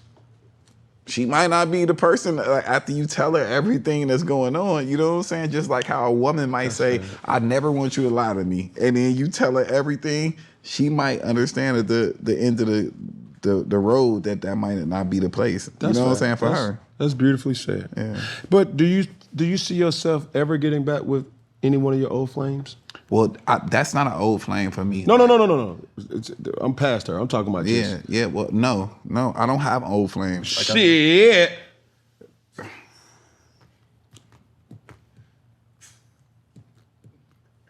I got internet relationships. Oh, okay. But these not old flames. Okay, can all right. Can you just confirm if it was real or not? Yo, you go. All right, here we go. I just want to know. I like how y'all do. Y'all do it in Drink Champs. You know what I'm saying? Y'all wait till the last like 30, 45 minutes. No. All right, go ahead. Take flight. Because I ain't ready. gonna cap. Go ahead, please. I seen this Rolodex and I was like, damn. I'm gonna be honest with you. You just said a whole lot of nothing. But a bunch of... All right. Tink. Masika? Masika is a friend. Masika is from Chicago. We didn't know each other before we did Love and Hip Hop or whatever. And then we did it, and that was in 2013. I think it came out in 14 or whatever. But I'm going to be honest, like, Masika was like my right hand, like a really best friend to me. Like somebody that you can really relate or whatever, you know what I'm saying, and how it is. And I know I'm around her to this day. Even after Love and Hip Hop, we did records, we was cool, and we still cool to this day. Right hand is right hand, but that don't mean the right hand can get caught in between her knees. Yeah, but at the same token, what I'm saying to you is that you know how it go. Like, when you have a situation, like she's from Chicago, she was a peer. She's someone that grew up in the same amount of time. We had different interests or whatever, and like the reality show brought us together. Yeah, I didn't know her prior to the reality show. But you're not answering the question. Go ahead. Because this is the conversations that I have with my partner. She knows this. Mm-hmm. I don't have no girlfriends. Like...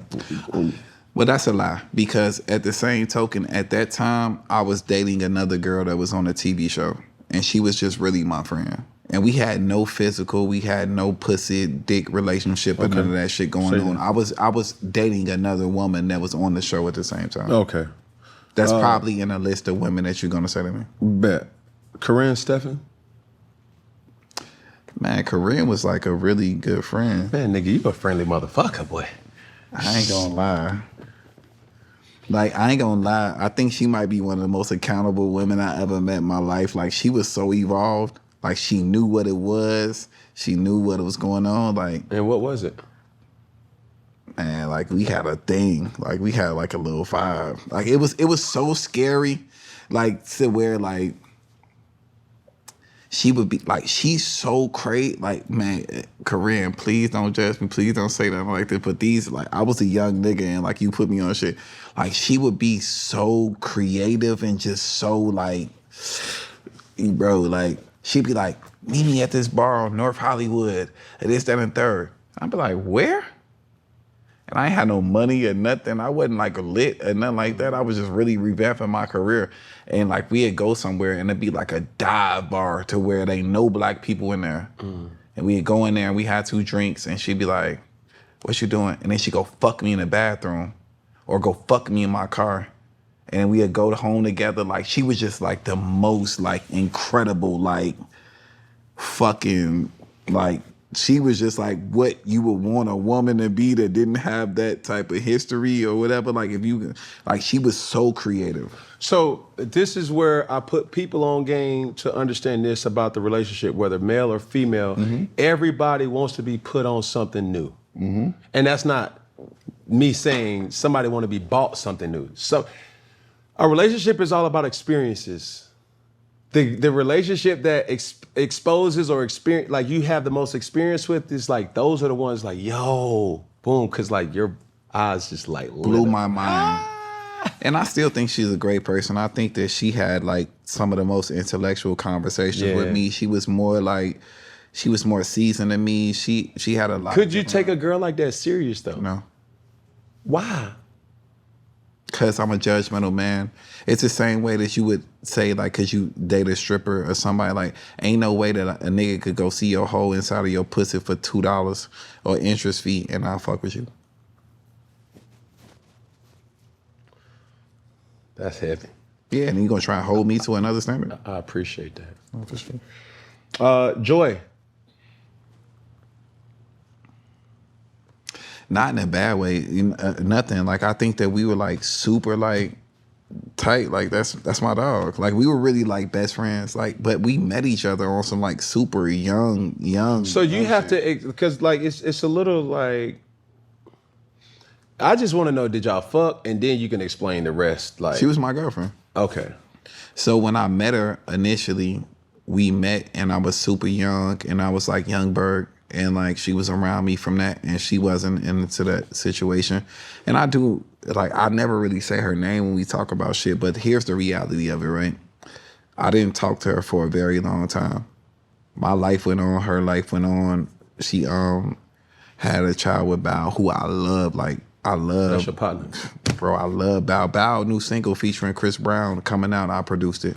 Okay. I co-wrote it with my team or whatever. And long story short, like we had dealt with each other at a very young, tender, early 20s shit. And then when Love and Hip Hop came back around, she was on the show. So when they bring us all around each other, like they bring us around each other. I wasn't dating nobody on the show. I was just a nigga that was just like, had interactions with a lot of different people on the show. Like a Stevie J type of, that's what Mona would try to say or whatever. So I got around and then we kind of became boyfriend and girlfriend again. After your best friend or good friend is her? He wasn't my best friend at the time. He was just Bow Wow. You know what I'm saying? Like we were never close. Like, but he knows this to this. We were kind of like arch nemesis at the time. Like because like we grew up and like I was signed to DMX and I was a kid rapper and he was a kid rapper to Jermaine Dupri. And I felt like, man, like I was better than him. You know what I'm saying? Like, and he felt like he was better than me and he had more whatever. So, but still to this day, like y'all are Eskimo brothers. Yeah. Y'all don't, I don't want to be. We would never talk about that because we're in our 30s right now, right? So the things that was happening then, we was in our 20s, and then that was 2014, around that time when that situation happened. And the reality of it, me and Joy became boyfriend and girlfriend again at that time while we shot, and she ended up leaving the show for whatever. I can't speak for that, how she left the show and what her and Mona had going on. But at that time, I ain't gonna lie, like my whole mission was my purpose, and my purpose wasn't to be her man. And I don't think her purpose was to be my girl. Like we were all operating off of opportunity. My purpose is still what it is right now. I'm blessed to be a blessing. at that point, my purpose was to get on the show, to show that somebody could make a hit record on a show and translate, and then you could move away from that shit. But her purpose might have been something different. Yeah. But we had the comfortability of knowing each other and just having that experience with each other. And now we started and we filmed for a little bit, and she ended up parting ways with the show and the train. You couldn't be with her? With her? Yeah. No. Okay. Jasleen Gonzalez. I don't want to talk about that next. Say less. But why not? So what? You know people gonna be like, I don't care. They gonna dig, they say. Tierra Marie. That ain't really nothing. That's really my dog. Everybody gonna say like fucking whatever the situation is of Bro, you too real. Man, we've been having this honest dialogue, and then all of a sudden when we start putting them feet to that hot nothing. cold. It ain't really feet to hot cold. Like it was just really more so a situation to where like she was in a relationship with Ray J and they were together, and that we had a personal relationship, and I believed in Tierra Marie, and we went and made a song that was really great, and then we had like a short like relationship of us being like fucking around each other and being in the same house and kicking it or whatever and making Y'all stay songs. together? No, like I was just always at their house. Who is they? Her, Hazel, all them other people, they live together at the same time. That's how I know them. And you cool with Ray J too, no? I love Ray J. That's my brother. Damn. That's my brother. Yeah, I got it. Wait, you talking about Eskimo? Eskimo. No, that ain't a bad thing. Tatum Miranda. Oh, shit. Nothing bad to say about Oh my God, what are we doing, Bird? Yo, why you reading off my like that, bro? Yo. Bro, I seen this shit. Your producers got a lot of different info and intel, but these are like, but okay, how many women have we said that I've engaged with at this point? This roster is heavy. Tatum is a nice girl. We hung out. Did you fuck, yes or no? Yeah. Thank you. Now this is the interesting one. Cause I don't even know the latest with her. Cat Stacks? Never. Really? Mm-mm. Cat Stacks was the chick, bro. I never even met her either. Really? Mm-mm. She was like, there's some chicks now that's like, you know, they try to model their game off of Cat Stacks. Cat Stacks was I can't even imagine where y'all finna go. Yo, bro, y'all sick. We sick? No, we just want to know. I want to know. Never. I want to know the Eskimo. I want to know. It ain't no more names left, right? It is a couple more names. Go ahead, man. Gina Shea? Damn. That was when I was like a younger nigga, and like she was like a white girl with a fat ass, and she was like my best friend at the time or whatever. Y'all still keep in contact? Nah, I never even spoke to her properly like in 15, 17 years. Damn. That's just her body. You know what I'm saying? And she's a nice girl. You haven't said anybody that you've been with that hasn't been nice. They had to be nice to fuck them. That's facts. Milani Rose. No comment. Say less. Kasha Darjean. She the girl that sang the business. So in reality, right? Damn, how honest do I want to be about this? You gotta be like, bro, like you gotta keep it funky. You gotta keep it funky. You can't just Euro step on all these motherfuckers. You can't just sidestep or matrix through all. It's like, bro, I just really want to know, bro. Like, I ain't saying nothing bad about nobody. So at that point, like honestly, like I just became famous. I met K. Smith is another guy that was like my best friend and still a close friend. We don't talk as much as we used to, but I still consider him such. And he had a video with Omarion or whatever, and I met Kasha. She was in a different group, and from there we ended up talking. In the midst of that, Drew Sidora was my girlfriend. So Kasha was like my side girl.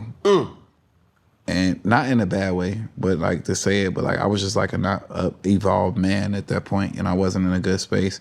And we used to like smoke and drink and hang out together. This when I was a kid, and she was like my side girl, and then she ended up singing my song in business, and then she became an artist, and that was it. Damn. So do you really be shitting where you sleep? What with that? I done seen 3 of them that you done. No, only 2. 2. So that. But that wasn't shit when I sleep. Tink is the only, but that wasn't shit when I was sleep either, because we met, like, it wasn't like I was dealing with them personally and then we established. Like y'all work, like I only can't imagine the life of a producer, especially a workaholic or an artist that like, bro, you have to literally engulf yourself in the environment. And as you're making your craft, these things, it's just like, yo, you're around a person long enough. Bro, let me tell you something. You put a man and the female on the island long enough, bro, you gonna come back. Yeah. It's just. But in reality though, like, look, when you think about it, like, everybody, most of the people that you named or whatever, that were like people that were substantial to me, they were like creatives with me and they benefited in some way or form. You know what I'm saying? Like, that girl Kasha, even though she's still a bad bitch right now. Like, I'm really one of them ones, but you can't see yourself with her? No. Okay. Erica Kane. No, I don't want to talk about that. All right, you out now. Like 3 strikes, you out. The next ones, feet to the core. Why are you telling me about yo, bro? Who are these people? Bro, I'm just going off of the things right here, bro. We got to prep. This ain't like, Russian roulette. Yo, like, how many names you to name right now? Can you name it in a row? 1, 2, 3. Oh, in a row, I asked you about Tink. No. Just how many names is on this list? 1, 2, 3, 4, 5, 6, 7, 8, 9, 10, 11, 12. And you mentioned 13 on a low. Oh, shit. Whoa. Hey, yo, bro, chill. Yo, chill. Yeah, I don't take no pleasure into that. Like, I ain't looking for props on that. That's cap, nigga. That's cap. Oh, that's cap, bro. Bro, that's cap, bro. I'm not, though. Like, I'm gonna be honest. Like, look, Cam, like, keep it a bean, right? Come on, Bird. Come on, bro. Come on, bro. I've been, like... Nigga, like this... That's a light list. Say less. Like, let's salute the ones that feel left out. No, bro, I need a handshake. I need a handshake. Let's salute them. Because they always a part of my career and they all a part of my ascension. I think that even time I don't take L's, I take lessons. So everything that happened to me was something in my journey that I was able to grow from and be able to the place that I am now, to be talking to you with a $500,000 watch on that ain't got no diamonds on it like that. You know what I'm saying? Or to be a nigga that's in my position to have this conversation, or to be somebody entertaining enough for you to talk to for 3 hours. Like, who the fuck else? You know what I'm saying? Like, these niggas, y'all might as well give me my own little production studio and this shit, and let's go ahead and start something else called After the Studio or After the Session or whatever it is. And every artist that I work with and all these different people I have a conversation with before or after the music session, that when we make the songs and they express the same thing that we saying, the YNs, the old niggas, everybody, because I think that's my specialty. I work with everybody, the old niggas, the YNs. It could be A. Marie one day. It could be Tink the next day. It could be Summer Walker the next day. It could be Jim Jones the next day. It could be, like, I cover all spectrums. It could be anybody that's new or anybody that's old. But somehow I've been a blessing to be able to vibe between the middle ends, you know what I'm saying? And be able to get it from everybody. And I think it might be more beneficial for us. You know what I'm saying? We can talk about my dirty work with the Eskimo brothers in person. That sounds like a discussion with El Presidente Kristen Myers with an I, not the E. Don't congratulate me with the ones that you know. Salute me with the ones that will remain anonymous. I swear, because it's a certain one of us, like, I don't want to end on a bad note with any woman. I want them to think very highly of me, because when I get you, I pour into you. when I when I dive in, I dive in. You gonna get it one way or another.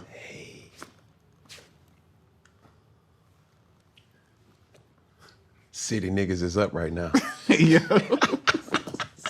Here we go, man. Let's get into the question of the day. Now, the question of the day is typically to provoke thought.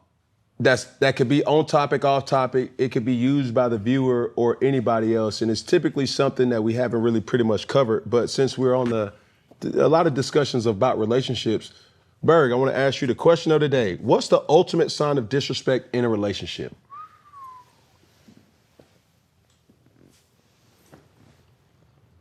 No one-word answers, by the way.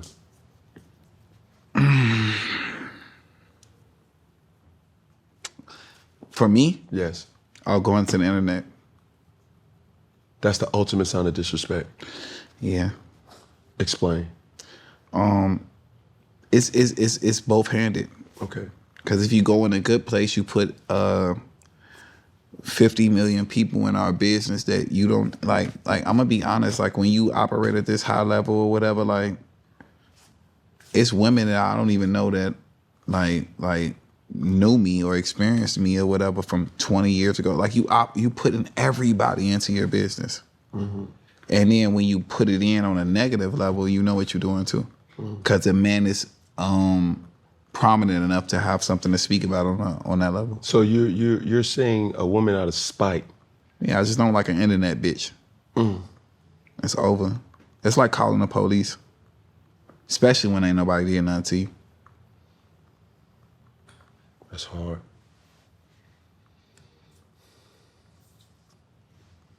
I got a game. I don't like playing games. Oh shit! Come on, man. I gotta go to the studio, man. What's up? What we doing? Let's go. You ready to leave? Hell no, I'm here. I'm having a great time. Re-up me.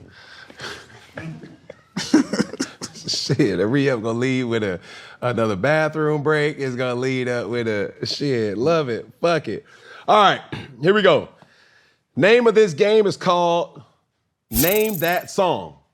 As a prominent producer, Okay. I'm going to provide a verse, lyrics from songs produced by you. And you tell me what artist and song it is. You know how many songs I got? You know what I mean? My nigga, see, this is the thing, like when people, when I like when you pop your shit, dog, talk your shit. Because when people hear like, yo, this nigga Cam got Berg on this motherfucker, Hitmaka on this motherfucker, why the fuck would he talk to? Nigga, this nigga been doing this shit for a fucking long time. No. Like currently, like right now, last year I had over 100 placements. Every year for the last 3 years, 4 years, 5 years, I've had over 100 placements. Nobody has more output than me in the music business. I'm not Boy Wonder. I'm not making every Drake song. But if we talking about on the output level and who actually has poured into new artists and who's made hits with these people, there's nobody that can fuck with me on no level. And I guarantee nigga will never see me in a versus because I'm Young Berg and Hitmaka at the same time. I got about 4 or 5 hits, you know what I'm saying? Like that don't even got the business, Sexy Lady, Sexy Can I, fucking things I produced when I was at that level. John by Rick Ross and Lil Wayne. This before I even become a Hitmaka. These are all records that are like 5, 10 times platinum. I have 3 records that's about to be diamond right now while I sit and talk to you. Sexy Can I, A Boogie Look Back at It, Big Sean Bounce Back. Name me one other nigga that's sitting there that's sold. Like, there's only a handful of people that have actually accessed diamond records. I have records that are 9 million sold. See, this is extremely important for me, and I owe a service not only by what I think of, I also got to think of the person when this is a premiere on YouTube or digital. When they say, but you ain't been popping for a long time. Who? No. No, you talking about who? I'm saying when they hear or when they say like, why the fuck, or what gives you the right to feel the way you feel when you say women, bitches, or your specific experiences, this nigga ain't been popping since Sexy Canada. But they're just not, they don't know who Hitmaka is. They don't know that I literally have a Ferrari, a Lamborghini, a Rolls Royce Cullinan, a Rolls Royce Dawn, and I just drive to my studio every day and go do that. And while I fuck every bitch that they talking about that they ain't want to fuck with. I'm just not an outside person. City Boys are up 2. Yeah. I like this. All right, here we go. Are you ready to play the game? Mm-hmm. I made you drop it on a Tuesday. I had the popcorn popping. We made a movie. What song was that? I hear it. I made it dropping on a Tuesday. I had the popcorn popping. We made a movie. I don't know. It got to be something with Chris Brown. Something that we did. Flex. Chloe Bailey and Chris Brown. Yeah, it's Chloe Bailey, Chris Brown. How does it feel? And speaking of Chris Brown, salute to him or whatever. I just won a Grammy, probably like less than fucking 3-4 weeks ago. So I don't even know what people could even assume to think what it is. Like, are we fucking serious? City Boys is up 3. Go argue with your mama. Here we go. Shout out to Cardiac. They just wish they bank accounts was as big as they mouths. I know these new words.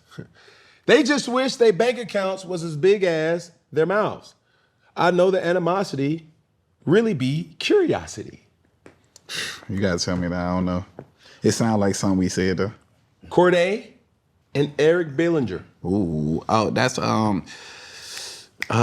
a record with Corday Fabulous and Eric Bellinger. It's called Curious, and I think that that's a really great record because back then when I worked with Empire, that's how I ended up meeting Tink. But working with Empire, shout out to Gazi, Tina Davis, Nima, and all them or whatever.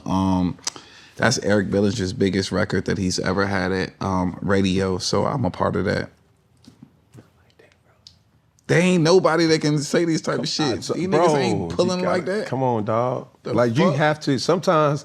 You gotta remind these niggas who they fucking with.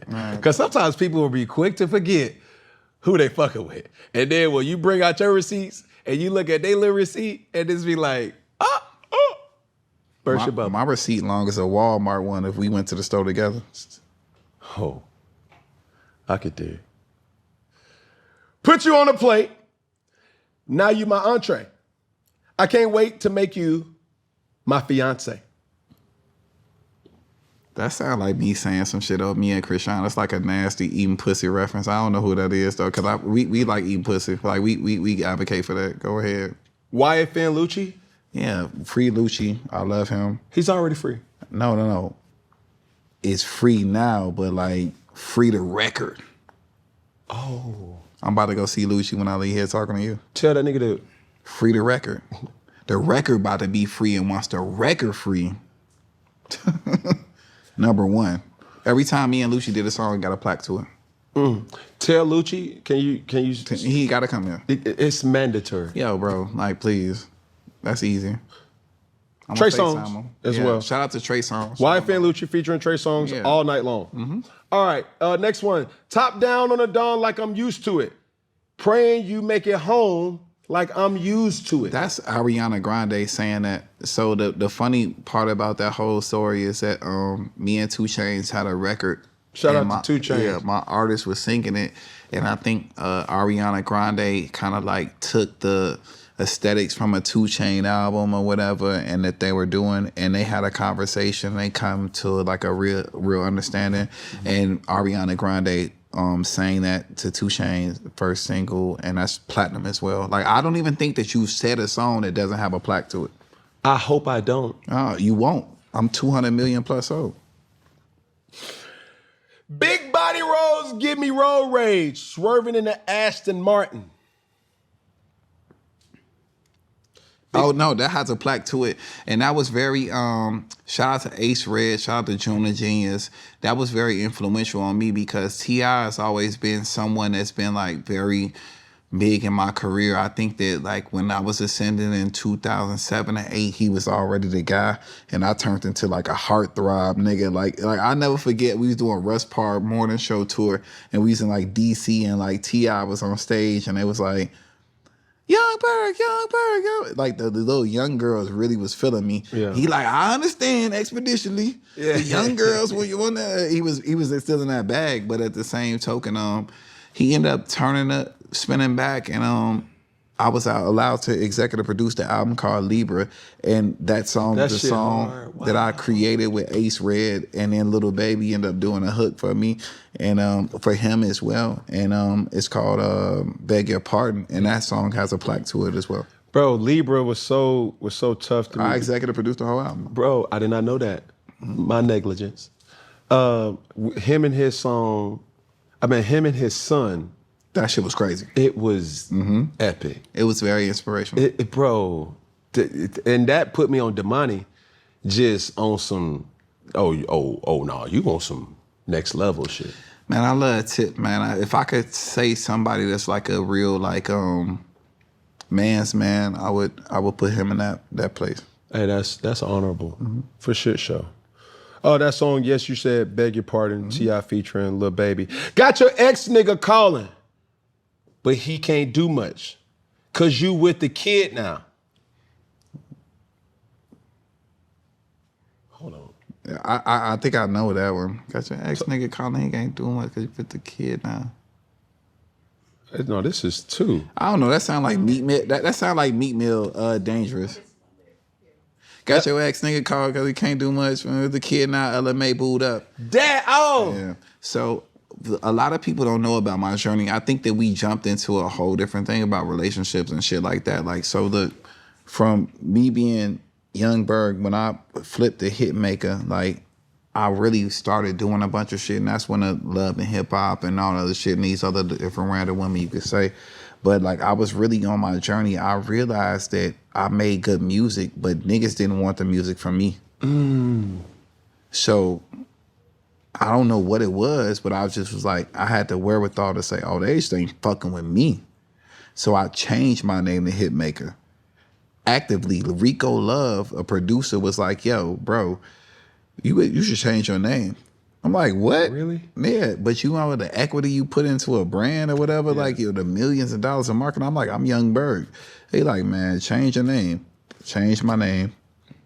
I went and I made all these different songs, and it kind of put me in a position to where people were accepting me, and it was a who's who knew what was going on. And then I became the vice president of Atlantic Records of A&R. And then my first records and a lot of my big records was this record that you said with Meek Mill. I did that record, which was one of his biggest records, a number one. Then I did A Boogie Look Back at It. Then I did, and it just went That's from there. hard, bro. So everything about it was strategic. Of course. Got two more here. When I got you standing right here, cook you a meal, and I wash your clothes just to show you I care. No, I think I wrote that for like a woman with Krishan or something like that. Who that? Tink and 2 Chainz. And it's Cater. So me and Krishan didn't write that at all. So what happened was when I first met Tink and we were making these records, I think this probably like the first or second album that we did, and we were trying to figure out a way to insert her into pop culture and to put her in it, because certain artists have their own niche fan base. And my goal with working with Tink was to make her have a radio record to bring her into this shit, because I'm the radio guy. Like, all my records are radio number ones. I have 17 number ones. So like, in my mind, it's like, I want that to be that, and I want to translate that and pour that into her. And that was what we did. We created that record from scratch. It's called Cater. I put 2 Chainz on a record, and I think it did go number one. Last one. I don't follow rules, and they don't. Oh yeah, I got it.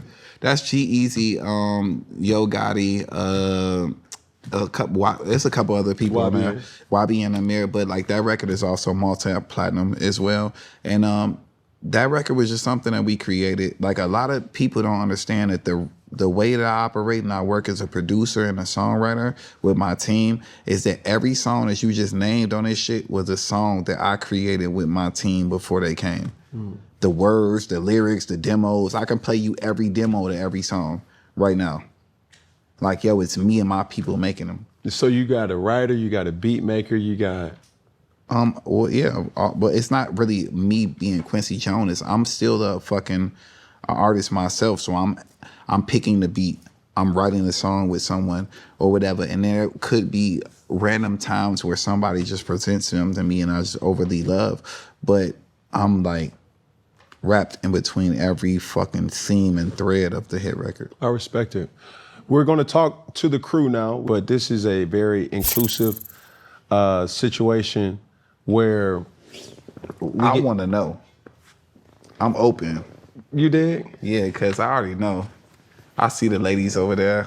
You know what I'm saying? Watch out now. There you go. So we're going to ask the questions from the crew, if they have any questions, and who are they asking their question to. Great. Hitmaka, this is for you. Any new projects or any new artists that you are currently working with? Well, my main focus is this part of my whole company is called Make It Sound. So Ronnie, Toyan, Tink, everybody is just on my label, and those are the 3 artists that I'm very focused on and that I'm putting my energy into. Tink's new single and new album is about to come out. Tink featuring Bryson Tiller, in my opinion, is about to be her next single. I don't know. We don't talk as much as we should, but I know what it's going to be. And Ron and Toyan, like, they're in full motion, they're in full flex, and they're going. Yeah. Any more questions? Yes. Same thing for you again, Hit. What's the wildest thing an artist has tried to do to get your attention to produce a record?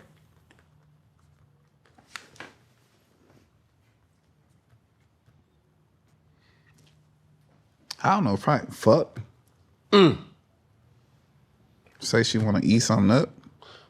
But I don't really operate like that. I'm artist and I'm talent driven first. Like, I never really been in a position, like, nobody I work with has been someone that, like, we had a sexual relationship and I felt like I wanted to be inspired and do anything off that sexual relationship. I don't care about pussy. I care about talent. Like, you got to think I'm like the same way people can say Iceberg, Youngberg, Hitmaker, like, yo, like, I would never let somebody play this industry that I gave my life into to suck something. That's almost like a motherfucker just being tall and fast and not having giving their life to the shit and then telling you they finna be the next Cam Newton. You like, man, I ain't going for that shit. Yeah. Like, you ain't put the work in until you put the 10,000 hours, 20,000 hours, or whatever sweat equity in. To me, I don't take you serious. Say less. Say that.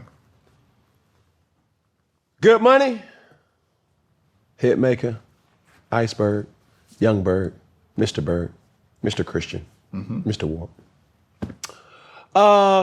Thank you for your You time. feel like we got everything? I think we did.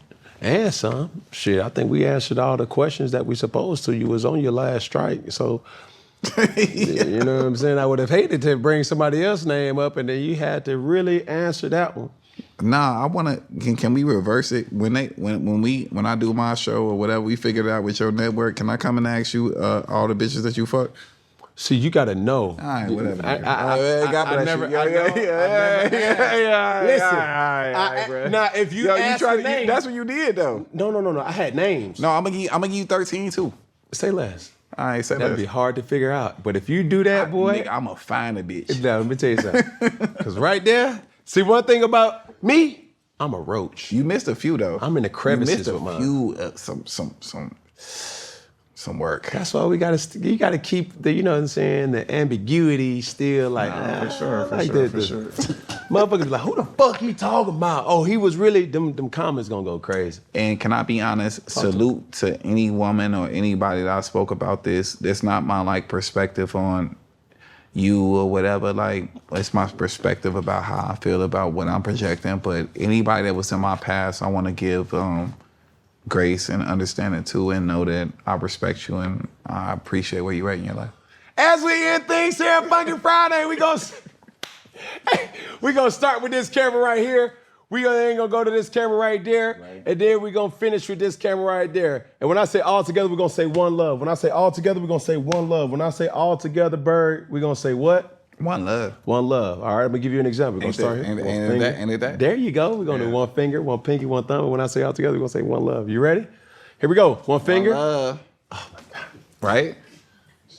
Hey, hold off on the next couple of drinks. One finger, one pinky, one thumb. All together, one love. One love. Come on, bro. I ain't familiar. You put me on. I'm trying to coach you, bro. I already got the song. I already got the verse. I already got my team already worked on this, bro. All I just need you to do is just. Say less. Here we go. You ready? Mm-hmm. What we gonna say? All together. One finger and one love. Say less. One finger, one pinky, one thumb. All together, one love. One love. We gotta say it together. Wait, what happened? Ain't nobody said it. I thought it was like a chant, Say less. We're all gonna say it then. How about that? All right, you ready? When I say all together, we're gonna say what? One love. I thought it was that. Here we go. Ready? One finger. Let's go. One finger. One pinky. One thumb. Everybody, all together. One love. Yes, sir. Appreciate you, bro. Thank you, dog. Appreciate you.